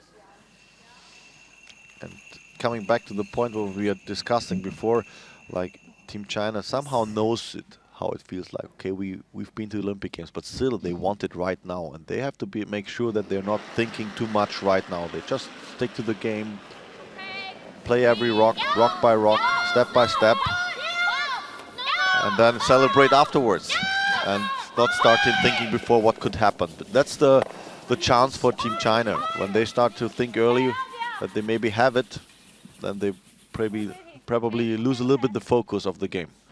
Fortunately, from Germany's point of view, they managed to hold on and secure the win. And they had some celebrating last night, I hear, Uli. I hope you weren't with them. I hope you weren't celebrating too much, knowing you were on the early shift. No, it's or have you come straight from the party? Right away, no sleep at all. No. It is a big moment, though, for them. And enjoy the wins, enjoy the success while you can. And still the season's not over yet. It's just started. The hard work really starts now for Germany. Yeah. But they all putting so much effort in. I know they all really running quite a business and having families back home, and so get everything sorted out, and because they're not this young anymore. I mean, talking about Johnny Yar, he's in the late 40s, I would say, and really running a huge business his own. And like talking about Felix Schulze, he's a lawyer. You know, it means a lot of work. So getting a second child now, and somehow, but I mean, everybody has to deal with it. But still, it's the frame, I would say, being an athlete on curling is so much longer compared to other sports. So you can have a much challenge. Longer career. And they just have to sort their plan to get here, to spend the weekends for tournaments, for Bonspiel, and not being a pro. And many of these girls here have families and children and husbands, so they're juggling as well. So it's not only needs a lot of commitment of the athletes themselves, so the surrounding, that's very important that you get the support. Team. Yeah. As we're not talking about a sport where you can get really rich of it. Rich in other ways, in terms of the people you meet and the things you experience. Remember, China are the reds, Japan the yellows. So,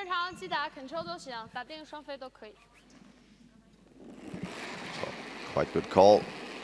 Just go for the easy one. Just make sure to get rid of this yellow one. Placing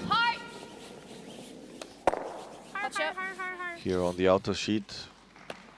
Doesn't make sense to keep the own shooter. Just not giving the opportunity to use that one for Team Japan. Quite good call. Ian Liu doing the job.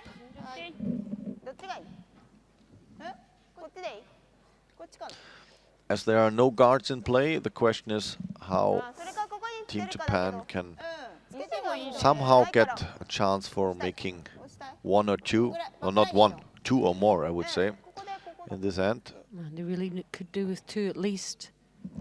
And the other question would be if they see to a later moment there is no chance for getting the 2 or more, they might change to maybe get rid of all the stones there and blank this end again and go for the 8 ends to really start something.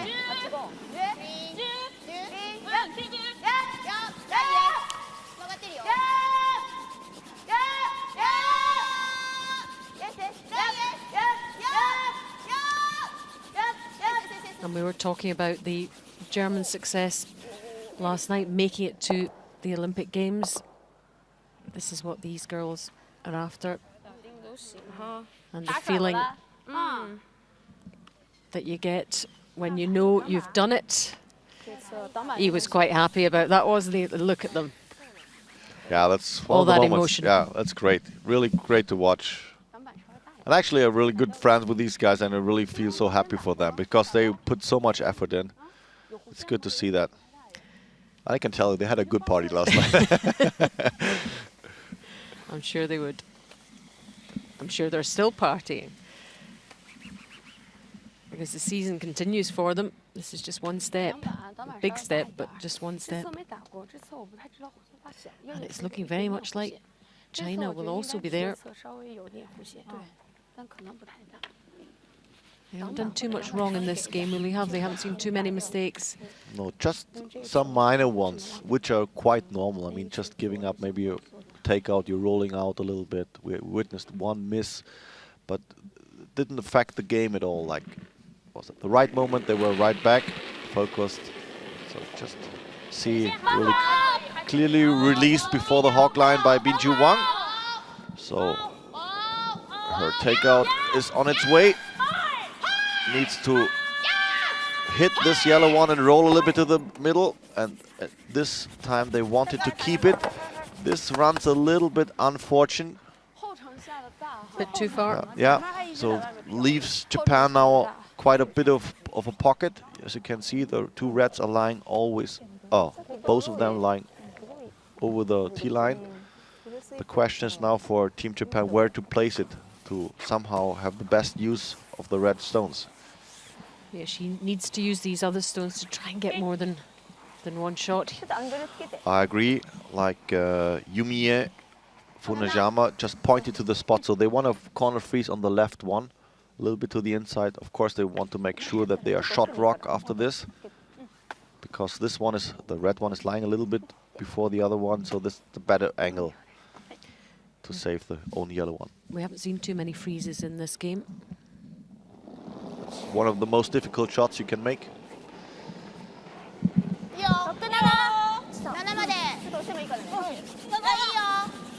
Is it one of your most difficult shots? Somehow it's just like to make it really effective. Like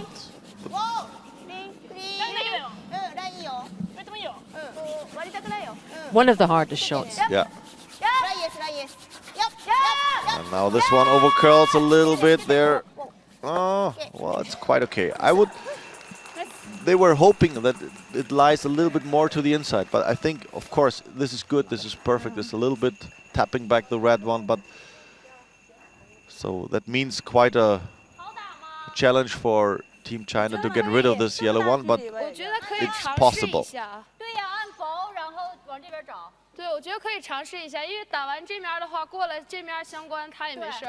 And the good thing is, like, when they're trying, they could get rid of both yellow ones. Just clipping the first yellow one a little bit on the inside, on the left-hand side, then running back the shooter to the red one, and the red one again on the yellow one. Somehow this will work, and they're looking for the angles.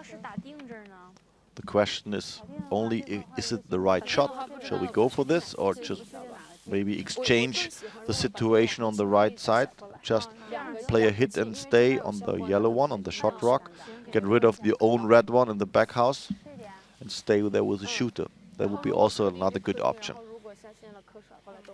They just want to make it as difficult as possible for Japan to get even one shot, and certainly not 2.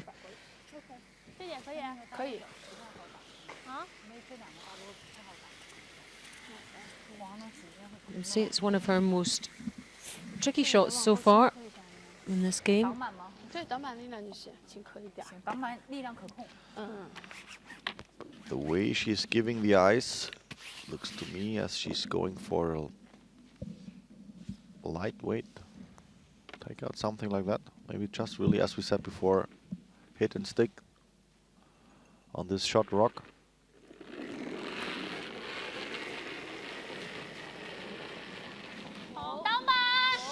Oh, I think she straightened up this one a little bit. Now it comes, now it starts to curl. You can see it over the line there, that's a good indication. Oh, no, no. Hard. Well, the good thing is that the red one here in the back, that stays really pretty much free, so it was not moving too much. But again, can Japan get 2 out of this?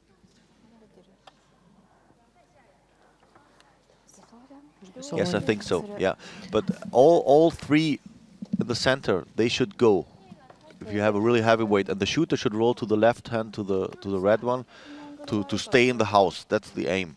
I think there's, if we don't mind the colors, there's possible a triple to get rid of all the 3 stones, and the shooter should run to the left red one, which would leave 2 yellows counting.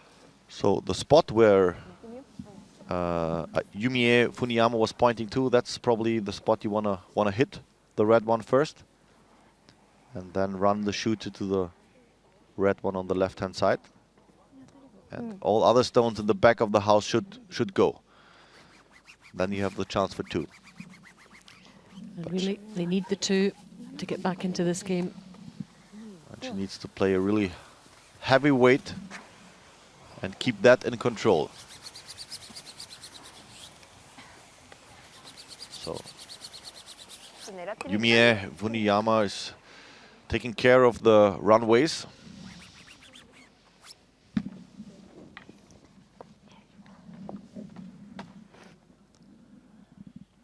Big shot for the Japanese skip rather.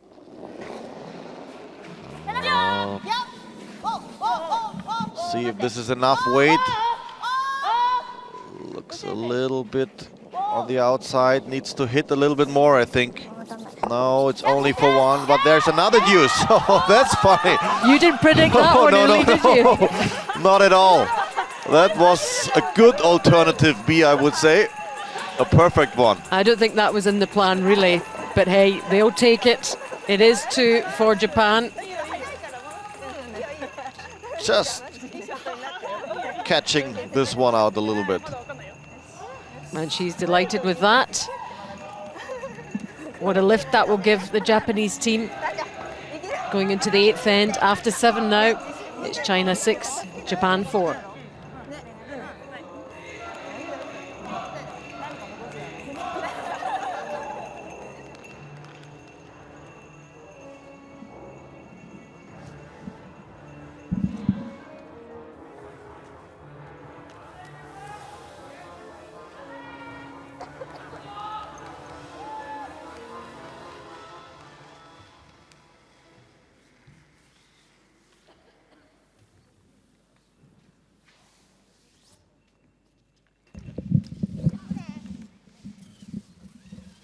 So Japan closed the gap there after that 2 in the 7th end. Great final shot from the Japanese skip.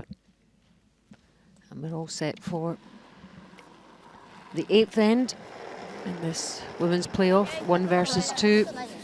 China against Japan. You're listening to Alison Walker and Uli Kapp, 2 times Olympian, bringing you live commentary on this game. The winner will get one of the places for the Olympic Games, the Olympic curling event in Sochi next year. And Japan not out of it yet by any means.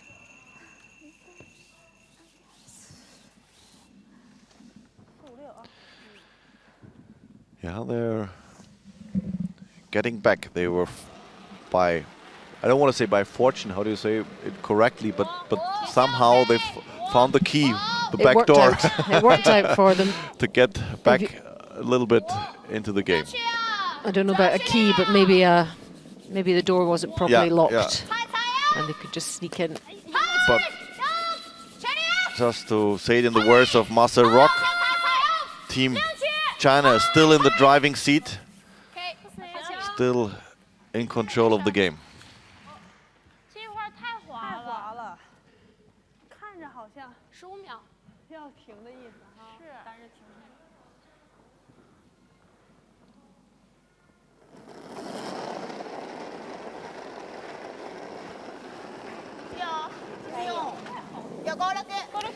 But that still will have given Japan a lift going into this end, Uli.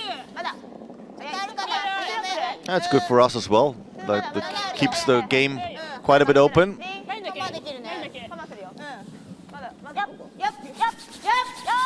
And of course, we wanna be with this game for some more ends.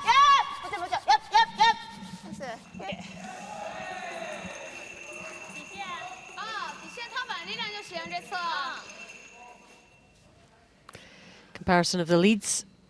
Look at Tomabechi, absolutely perfect. Oh, that's a quite good quote. Couldn't be better. It's one of the games you're dreaming of. It's pretty tough, but so far, every shot she has to play, she was playing perfectly. But it's a team game.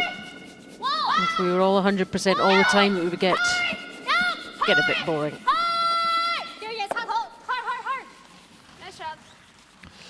So it looks like that Team China is really focused. They're not somehow distracted by the MP4. It's one of the things that just can happen. I mean, just like they were a solid lead, 4 rocks ahead.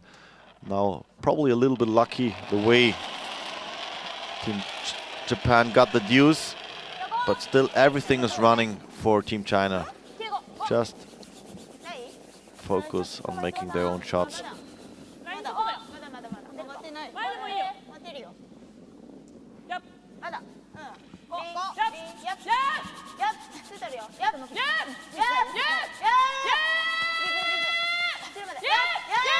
Want it over just a little bit more.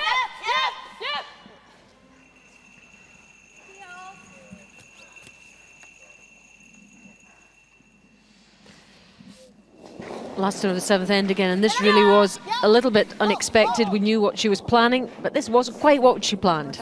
Just needed to hit the first one a little bit more, but it worked out the way it worked out fine. She couldn't believe herself that this is possible. Sometimes you need a little bit of luck. So nice splitting up the guard here, or peeling off the guard. Also, Team China is lying short rock, but they are more afraid of that the center is blocked and giving Team Japan a chance to hide. Comparison of the seconds, Uli, and pretty good figures for both of them, particularly this girl. Definitely, we were having figures before, like even like the Chinese team is quite ahead with the score. The percentages of Team Japan has been better. So sometimes it's not the choose, the stats are telling. So you have to make the key shots.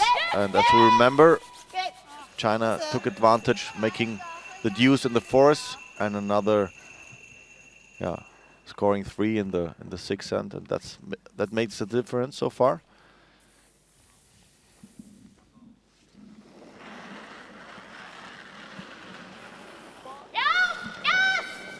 Shang Yu.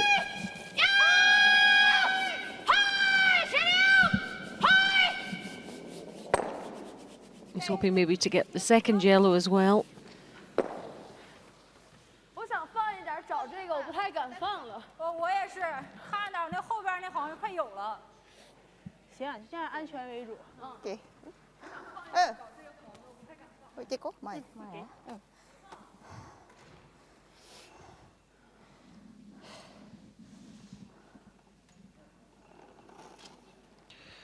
Yumie Funayama Another guard attempt.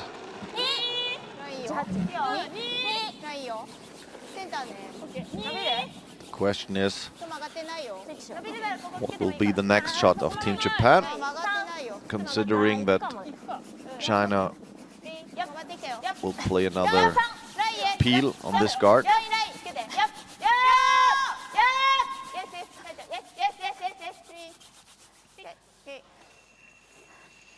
So here comes the peel again.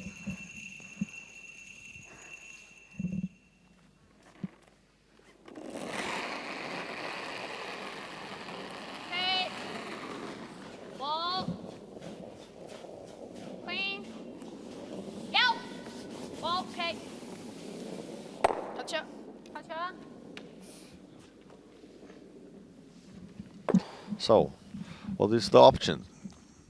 Guard makes no sense anymore. I would say probably there would have been a chance for one more guard, but right now they try to build it up a little bit in the house, get rid of this second shot. And again, Japan ahead in the comparison of the thirds, but all about that crucial shot for the 6-4 scoreline so far.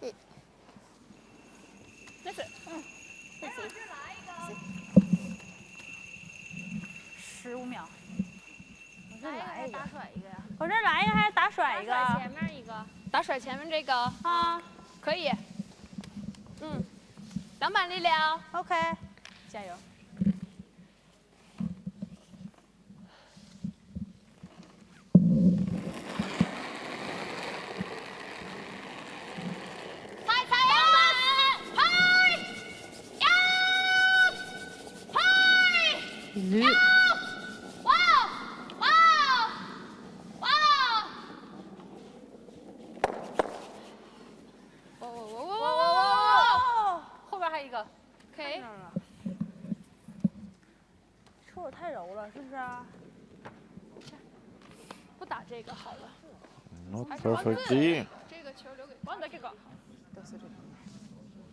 Team Japan lies shot, and the question is now, do we save this one or do we go for this red one? Just lying 3. They decide to play the guard, which I think is a good choice, but just make sure that this guard won't be too short to the ring, not lying up any race or double option for China. The other option would be just play a takeout on the red one and lying 3.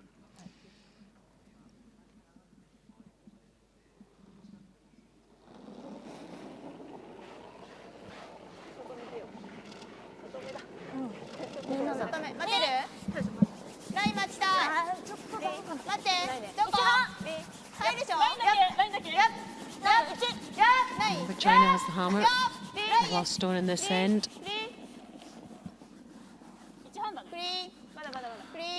Just not really. Also, she's not too long, but this over curls a little bit. So I would say this guard is not of really good use. I would say still possible to get there. And here probably is the slightly difference that Ayumi Ogasawara, I don't want to say just had 73% compared to, was it like 80% of Binju Wang?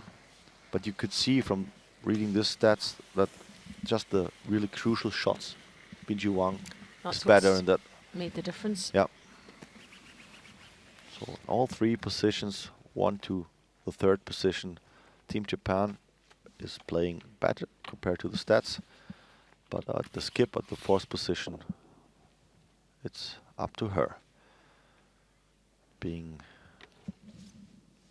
I want to say the better player, but probably more efficient one. Just making the shots. Yeah.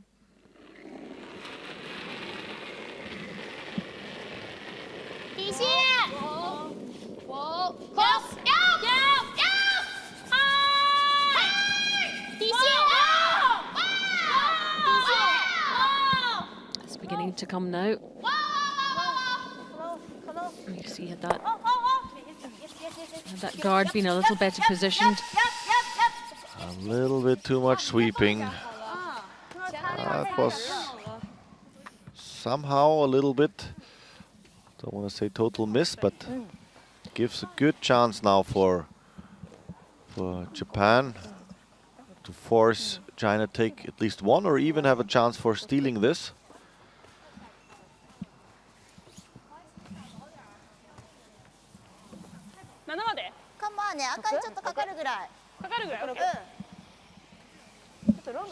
Remembering the men's draw last night, a little bit of similarity. China looks now quite ahead and good chances to defend their lead. But now there are some chances for Japan to somehow sneaking in. Maybe a steal here. Another steal in the next end, and you're right in there where you want to be. Let's see if she's got the weight right. I would say 14.5, 14.6, something like that on the split time. Even more. So they really need to work this one. Doesn't look too... Just enough, just enough. So 2 yellow counters there for Japan. But as she's not in the forefoot, should be a good possibility for Binju Wang to play a better draw. She needs to fully hit the 8-foot, the white circle.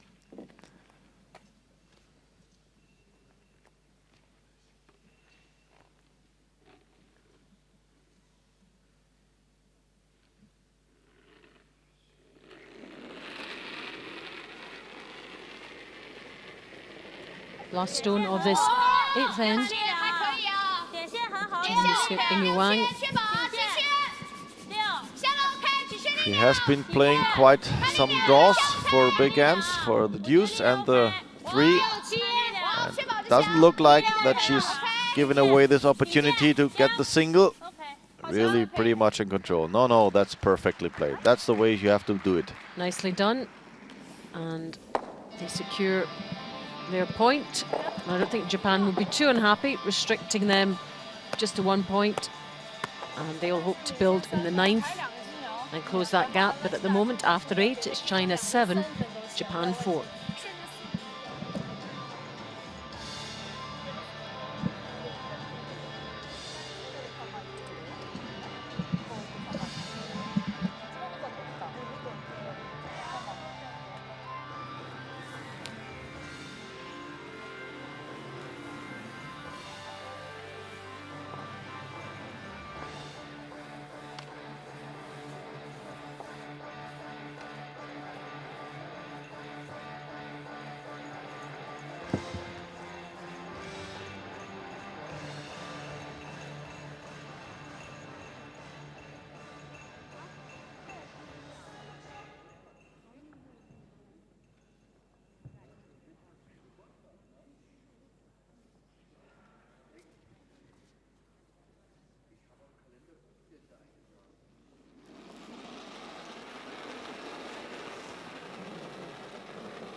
Ninth end then of this 1 versus 2 playoff at the World Curling Federation Olympic qualification event. So we'll come down to this game, and it's building up nicely. Certainly as a spectator, I don't know how they'll be feeling on the ice down there. Not thinking too far ahead. Japan trailing. And this is the end where they need to make a difference and close that gap. Limiting China to just a 1 at the last end. They played it well. Well, definitely they have to attack now. They really have to make the deuce in this end and go for the steal in the extra. Well, if they manage to take the 3, would be also, of course, nice. But the focus should be making the deuce right now.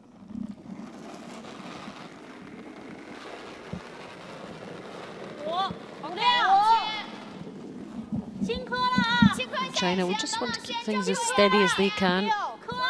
Keep it simple.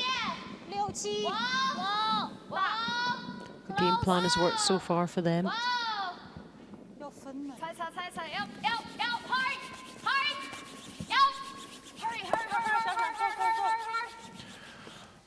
We'll try to split up a little bit the red ones.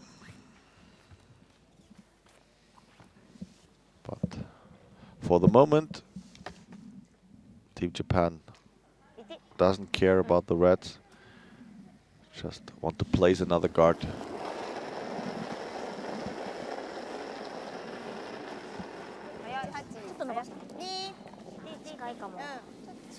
It's an interesting call again. Not going for the other side, just want to place another corner guard in front of the own corner guard. When you play this, you need to make sure that you're not too close to the own guard. And that's exactly what happens. Here you go, good chance for China to get rid of both yellow guards. With 1 stone.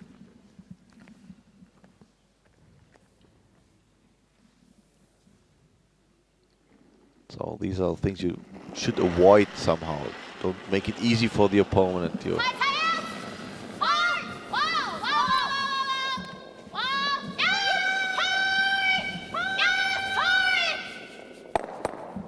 Really good call. Yeah. No mistake. Job done.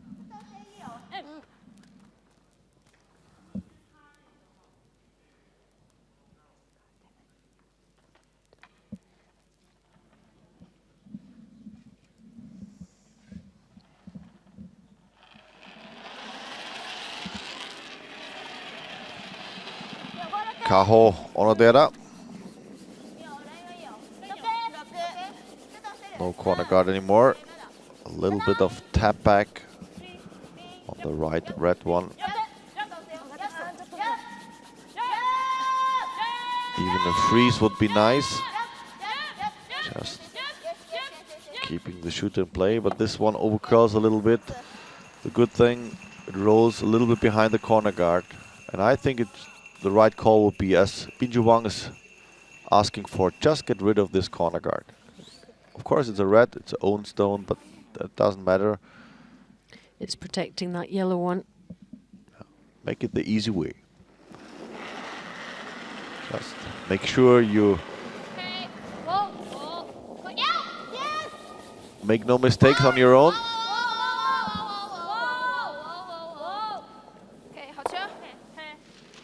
There you go. Well done. And the yellow totally lies open. There's Marianne Rørvik, the skip of the Norwegian team, watching and wondering which team they will be playing. Probably wondering that they are now in this position. They don't want to be understood like nasty or whatever, but they have also like really no high expectations, I would say, on this. Yeah, They're really probably surprising to be there. Themselves, yeah. But they're still in it and they can still win it, and that's the key. That's actually good. I mean, Norway is really in the spot, but not on the women's side. The last years they were struggling, always coming through the B. Try to keep up. There are some really good young players. I think they would probably rather play Japan. Whoever loses will be really pumped up in the next game. They have one more chance, the losers of the 1v2, to get to the Olympics, but they have to see off Norway next. And also, whoever loses will have had the practice and the game on the ice, whereas Norway had a little bit of time off. I'm never sure whether that works or whether it's better to play or relax or rest or practice. Or It's depending. There's quite some hours in between. So this last game of this Olympic qualification event will be starting at 4:30 p.m. So there's some time in between.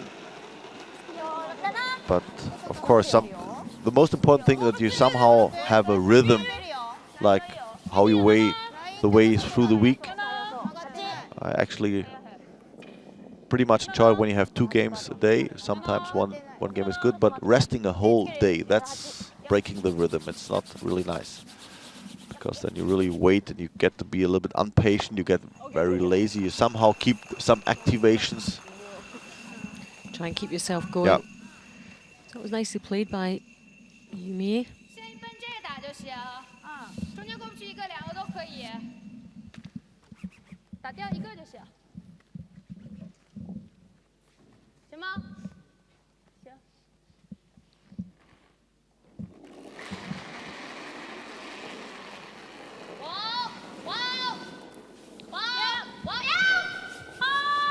Ian.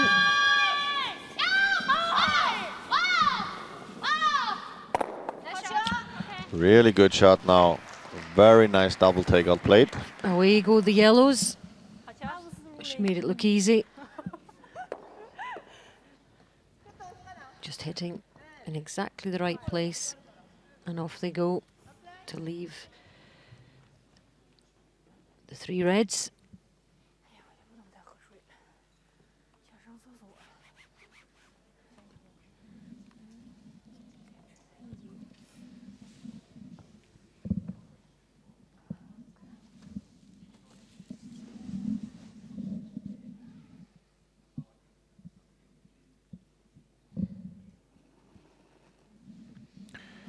Yumie Funayama.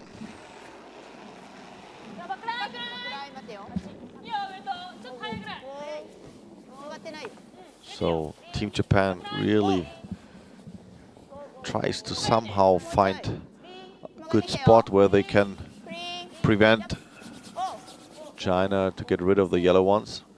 But this also not running the way they wanted to. I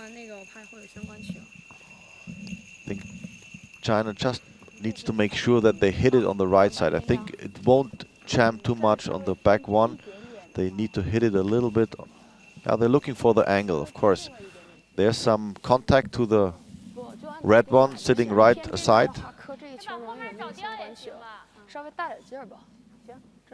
I think you should play it or hit it a little bit on the inside and get rid of the, just hit it a little bit on the left hand side, a little bit inside, and get rid of the back red one. So that would be avoiding the risk of going a jam. If you hit it on the right side, there will be smashing in the red one on the left hand side and then spinning out to the back one. Then that's the risk. So make sure you hit this one a little bit on the left side.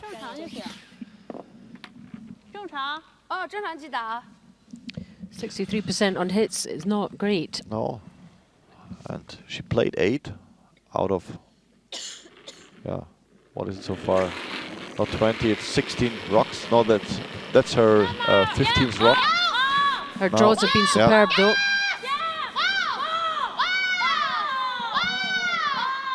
And she has it on this side, and here you go, but it worked out well. Enough curl, and she's sitting 4. Nice position to China. Now, Japan, what can you do?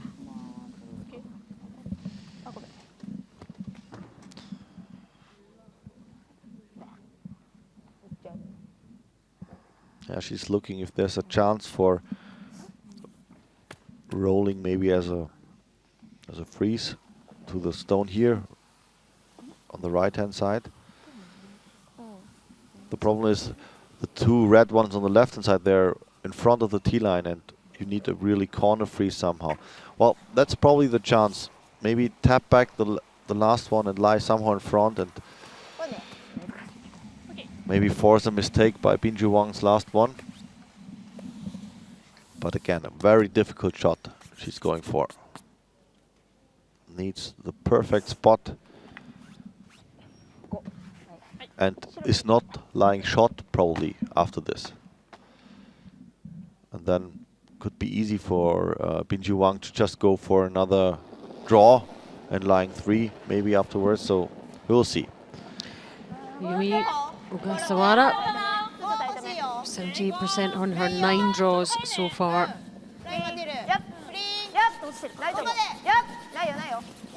This needs to be pretty much perfect.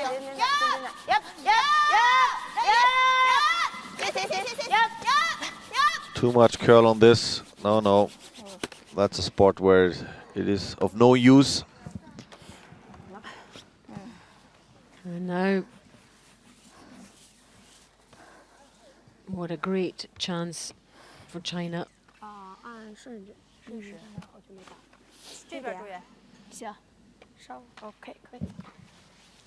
Kind of luxury problem they have. They're already lying 3. They just need to think of where's another good spot to place the 4th rock. Just to make it complicated for Ayumi Ogasawara to have another one, to get the single at least. 2 coaches having a little chat there. Might have a little bit of taste of the yellow. Eating. Don't know what he was. What's that part? A jacket, I think. It's a jacket. He's tense.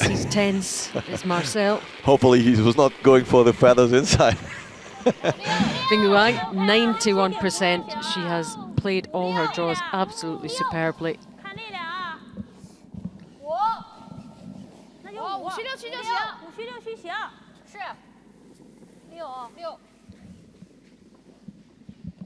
Oh, a little bit less swing, but the weight is more important.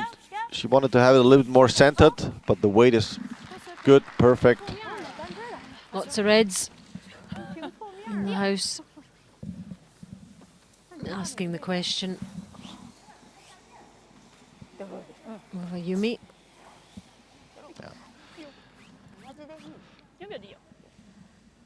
Just needs full forefoot to stay in the game. Last stone of this 9th end. Really, even a 1, you wonder if that's enough. Not really.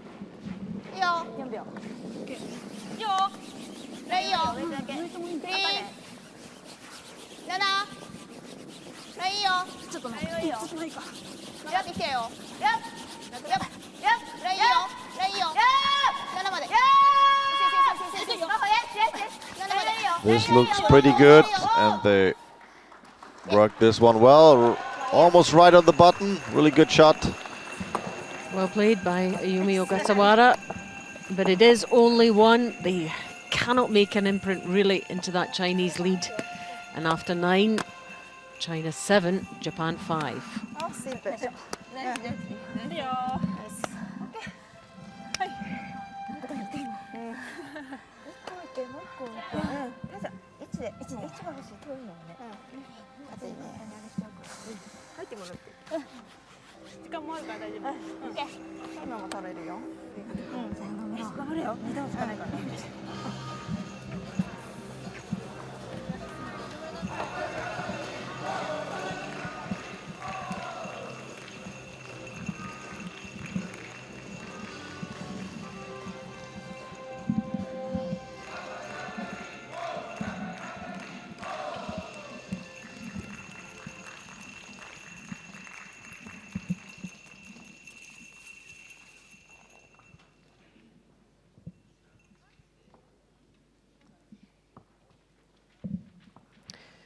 So we're into the 10th end of this women's playoff game between China and Japan.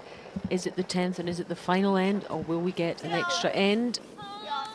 Japan managed to level things up, or can they claim the win? Ooh, so many questions, but if you're going by form and the way China have been playing, you have to fancy them, especially with last stone. Definitely, yeah. It's just gonna be something need to run wrong for Team China to give it away. They probably getting back to the point what we mentioned before. They just need to stay focused and not thinking of the possibility that they almost there where they wanted to go, where they were dreaming of, to reach the second but last Olympic spot. They would be the 9th nation to claim it.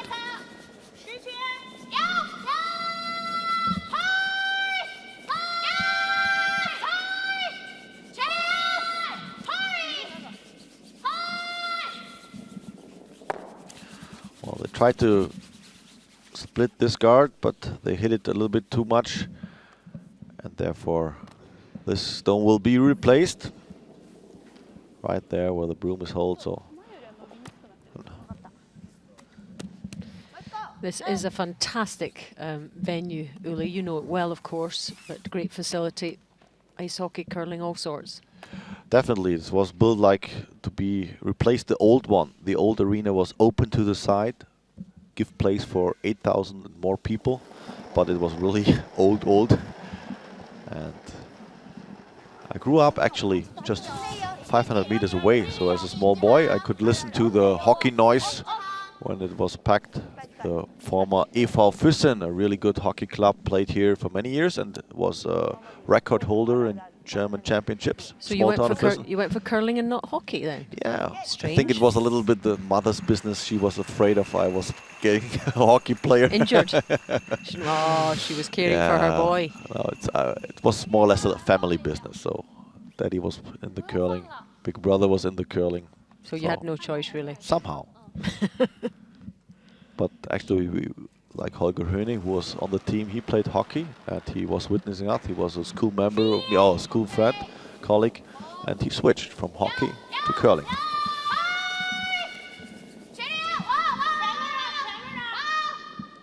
You can't do both. It's hard.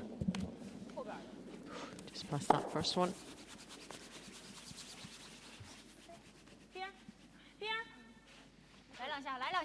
So this one works out a little better, except that the shooter stays there in a position where you don't want to have it. So China needs to somehow get rid of these stones in front of the house. Japan has a good opportunity to build up their chances for a steal, and they need a double steal. They do. They're going to level things up and take it to an extra end.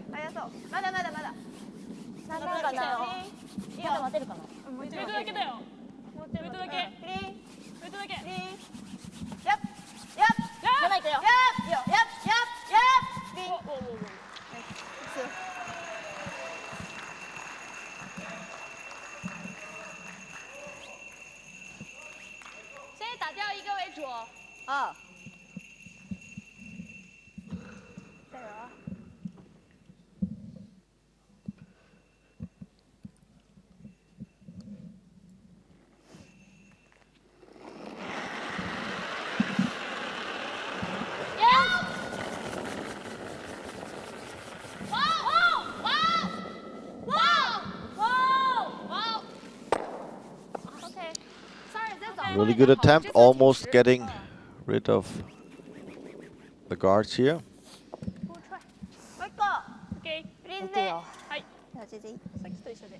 So it's interesting. Ayumi Ogasawara is really going for the shot rocks. It's a good thing. I mean, she has the chance. The other option would be just build up another guard.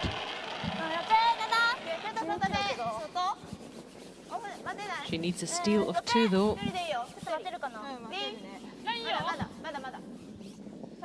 But as the one shot rock is already sitting quite well, make sure to freeze this one and defend all 2 of them. You need these 2 to stick together. Just leave it there. So at least they're really in line. And China needs to be patient somehow. I think I would recommend just open up the guard for the moment and Just keep it easy. Not going for the run back this moment.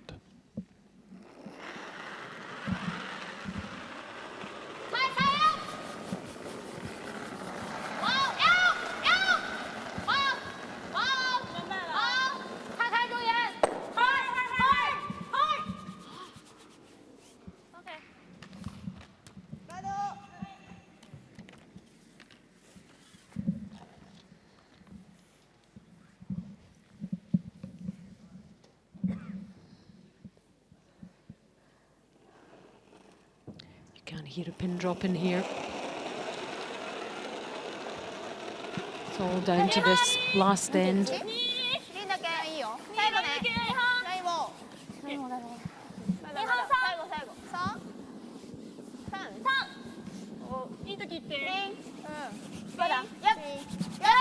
This guard should be not too close to the house. But of course they need to find the line to guard the two yellow one. It's a little bit off track, a little bit on the right hand side. And I think there is a chance playing the double even. And when you have the chance to attack this two yellow, you should go for it, because at least the shot one is really lying perfectly. And here you can see from this angle.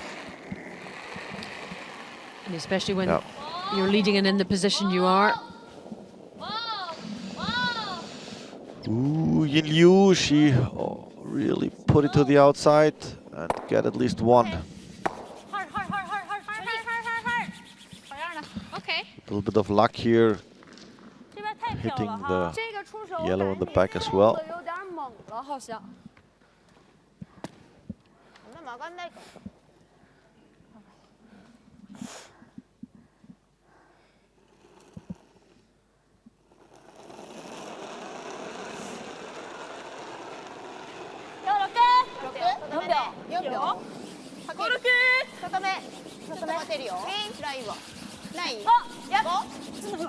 This is gonna be interesting. I would recommend that she's really going a little bit more. Just leave it a little bit in the front, not too deep into the house.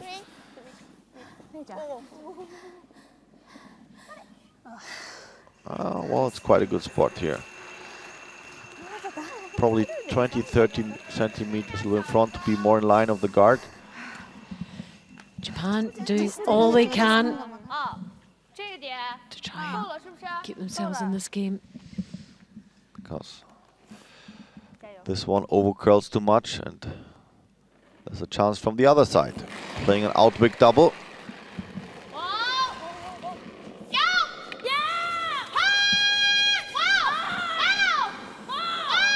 On the way, good weight, heavy weight. Here it comes, and there it is. Perfectly done. I was worried it was going to hit the guard. Just past it. Great line. Well, as Ayumi, oh, yeah, here we go. Just nice close up on this shot. Really worked out well for Team China. And as she's celebrating, Ayumi Ogasawara is preparing for her really, probably most important stone of this game. She needs to make this into the house, otherwise it will be game over. Yep, running out of stones. They need to remember to extend this game.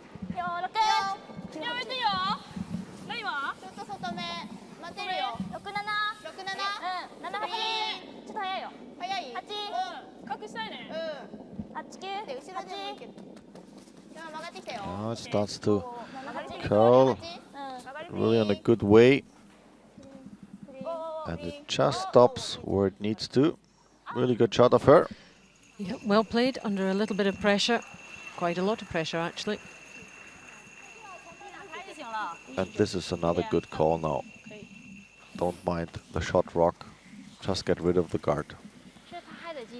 And have the house open.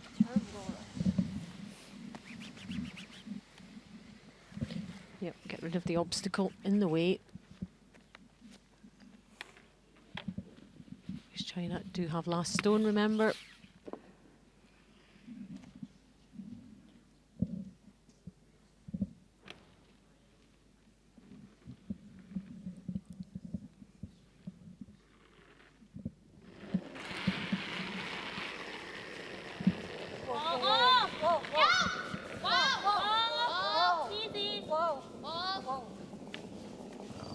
looks good. Just the way she wanted to have it. Yep, keep it simple. Make life easier for yourself with that last stone. And Ayumi Ogasawara needs another one into the house and is hoping later on for a miss. It's the only hope she can have. She can only do her bit now, though. Yeah. And get the stone and count for 2. And then see what Bingyu Wang has left with the final stone.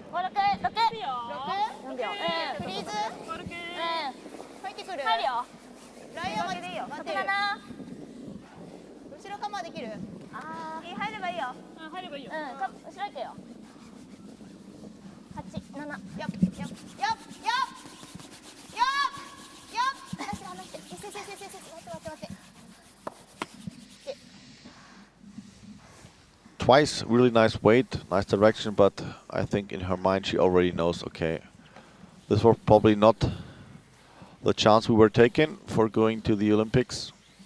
We have to sit back and focus and regroup for the afternoon game, because this is a quite good target. Just getting rid of one of these yellows and everything is fine for Bingyu Wang and her team.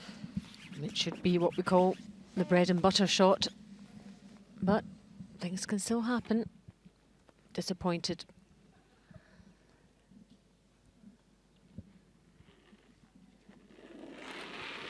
So 10th end, last stone.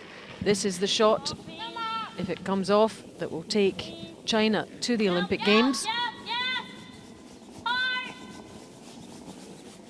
Yes, and she made it really good. Another counter of Japan, but in the end it's not enough. Not enough. China, who win the game, they played the whole game so well throughout, 7-6. They go to the Olympic Games in January. They've qualified for Sochi. They've won that first women's place. Japan go into the playoff against Norway later this afternoon. Celebrations in the Chinese camp, and what a good game they played. Definitely, I think it's well deserved, the way they played it and the way they made it. They was, I don't want to say they were struggling somehow, they were just like in control the whole time. A little bit when they were giving up another use of Japan, but then they fight back. And well played throughout the week, undefeated. And they're definitely one of the teams to count for the medals. Also, they needed to go the extra way, not qualified directly. So this is probably a signature she want to give.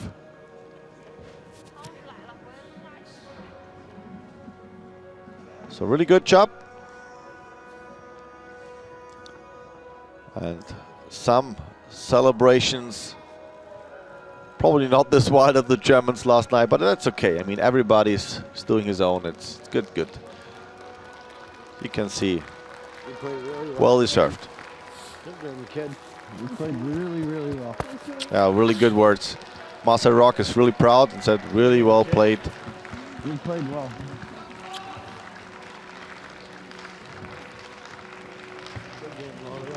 You played very, very well.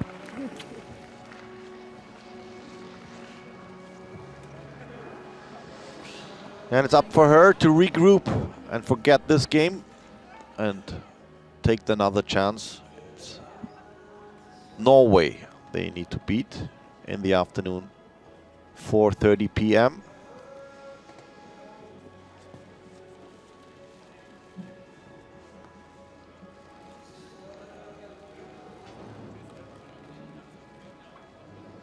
Thumbs up, here you go.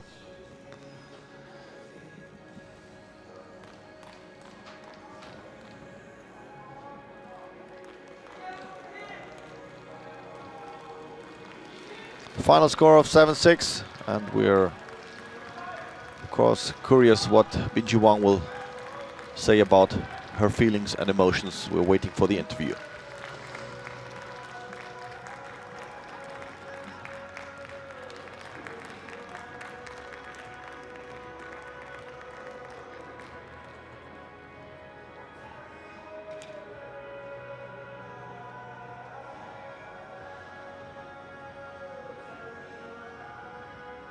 Betty, very many congratulations. How does it feel to get to the Olympic Games? It's so exciting. I think before this event, it looked like after the 2 worlds, the Olympic was far, far away.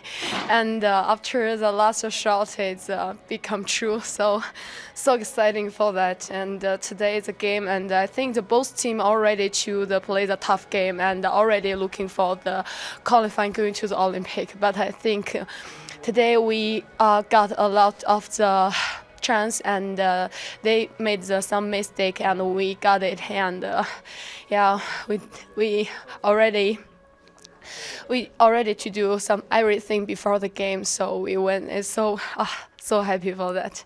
You've been to the Olympic Games before, but what does it mean to get there again? Yeah, it's like maybe right now is I don't want to say it's maybe last of the Olympic, but it's so far it's tough. The 2 worlds for us. We really want to go and show we are stay there, and yeah, Team China stay there.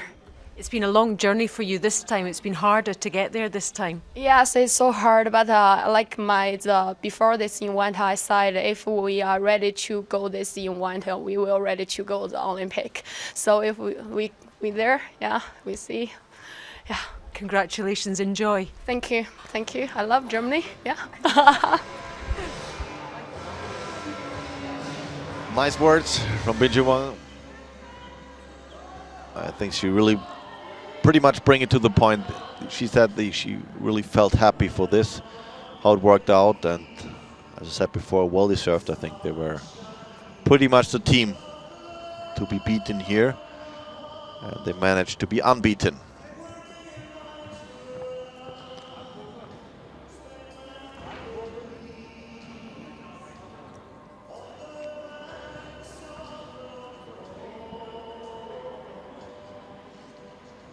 So the coaches talking about analyzing how they go on. I mean, Team Japan, really they need to regroup, and they have a really, really good chance. Norway, of course, they have a chance as well, but it has to be run, or it has to run perfectly for the young Norwegian girls. Here they go. They prepare. They're happy in the position they are, and of course they will go. But they made their way already. You see Kate Caithness, the president of the World Curling Federation, giving her congratulations to the winning team.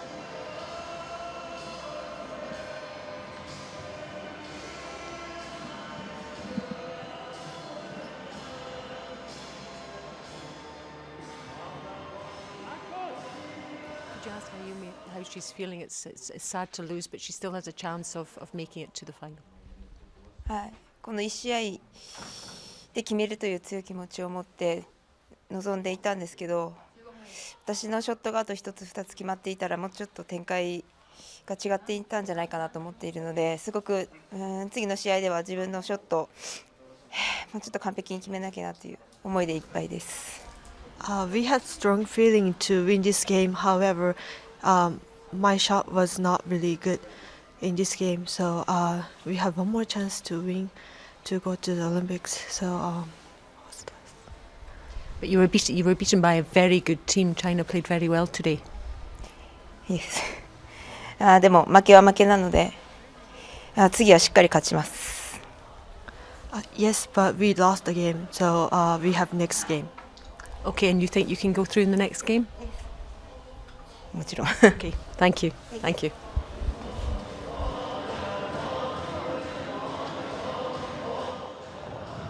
So, time for us to summing up. This is the draw 4-3. It was probably the most decisive shot now of the game. This was paving the way for Team China to get their Olympic spot. They were 6 shots ahead after this, then in the 7th.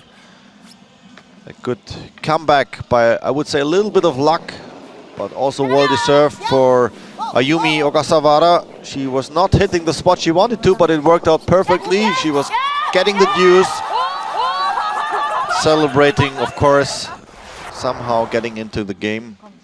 And then in the nines, only the chance for getting one, drawing against 4 red stones. So Team Japan always has been under pressure. Team China always has been in control. So, and here we see the handshakes. The celebrations first of all, Binju Wang, she was really happy. You could see it during the interview, her emotions somehow. She know that's where she wanted to go for.